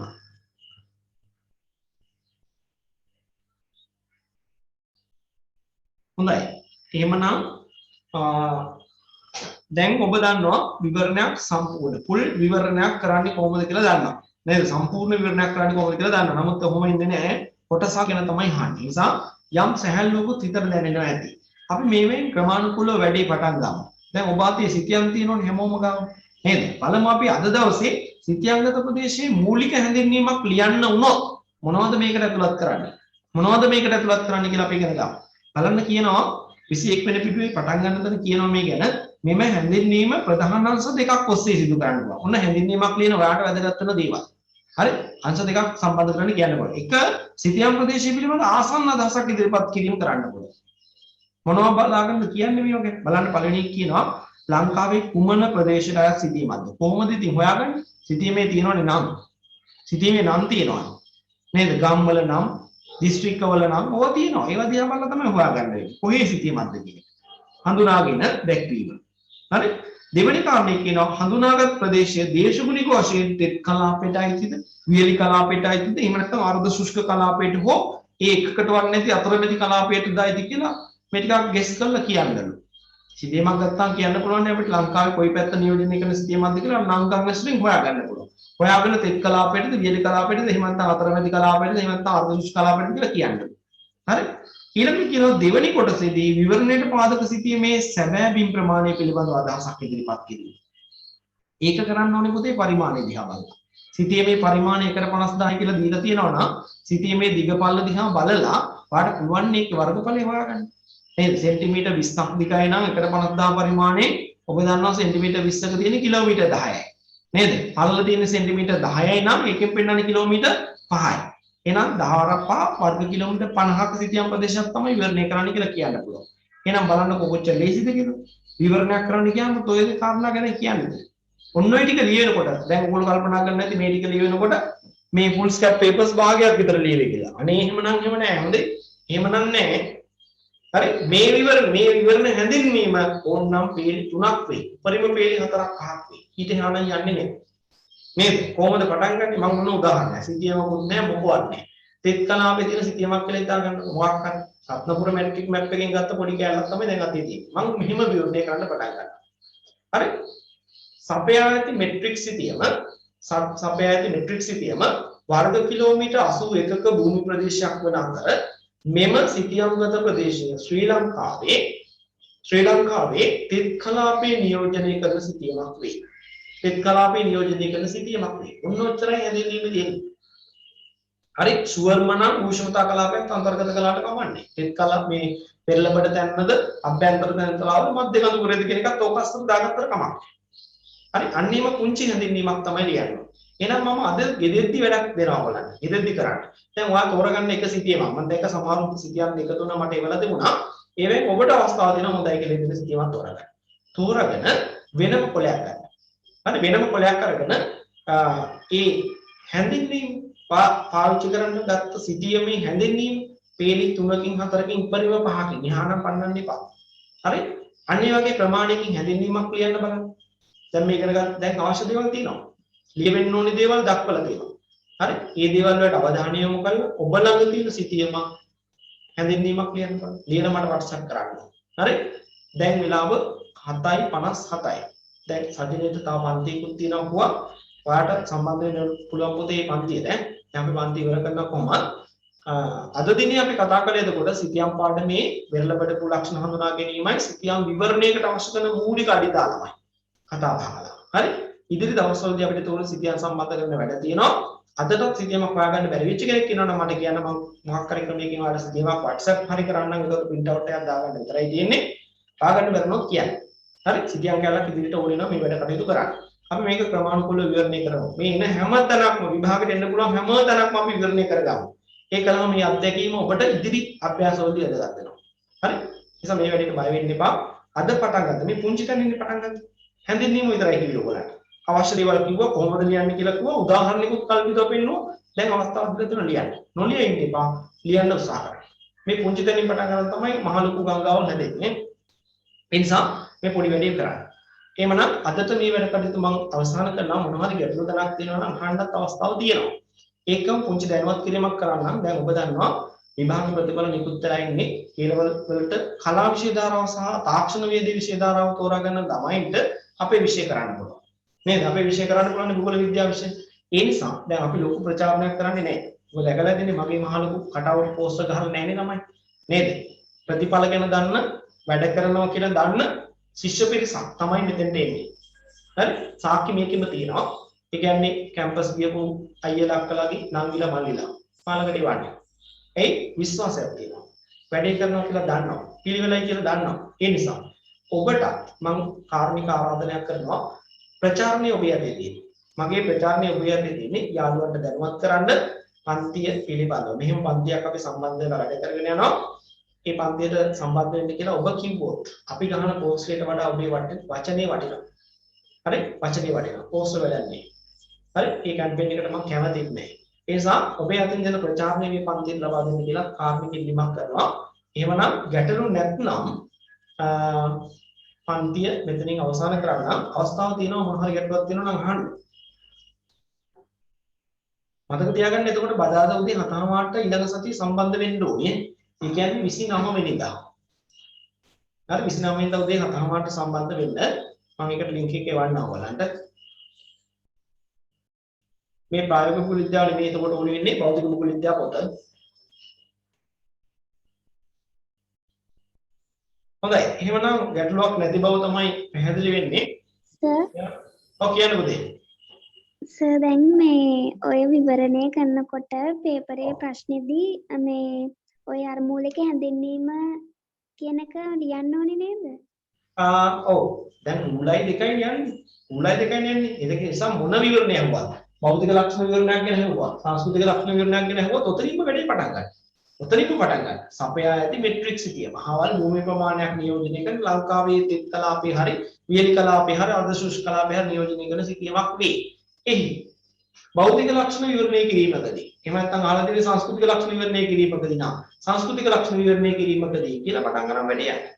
දැන් යන්න ඉස්සරහට දන්නේ නැහැ නේ මේ අවස්ථාවේ. මේක විතරයි තාම දන්නේ. ඒ නිසා මේ කැලේ විතරක් ලියලා පොඩ්ඩක් ප්‍රැක්ටිස් වෙන්න. හිමාලි හරි නේද එතකොට ඒ? හරි සර්. හරි. එහෙනම් මේ හැම දිනකටම සුබ රාත්‍රියක් වේවා. අයිබෝවන්.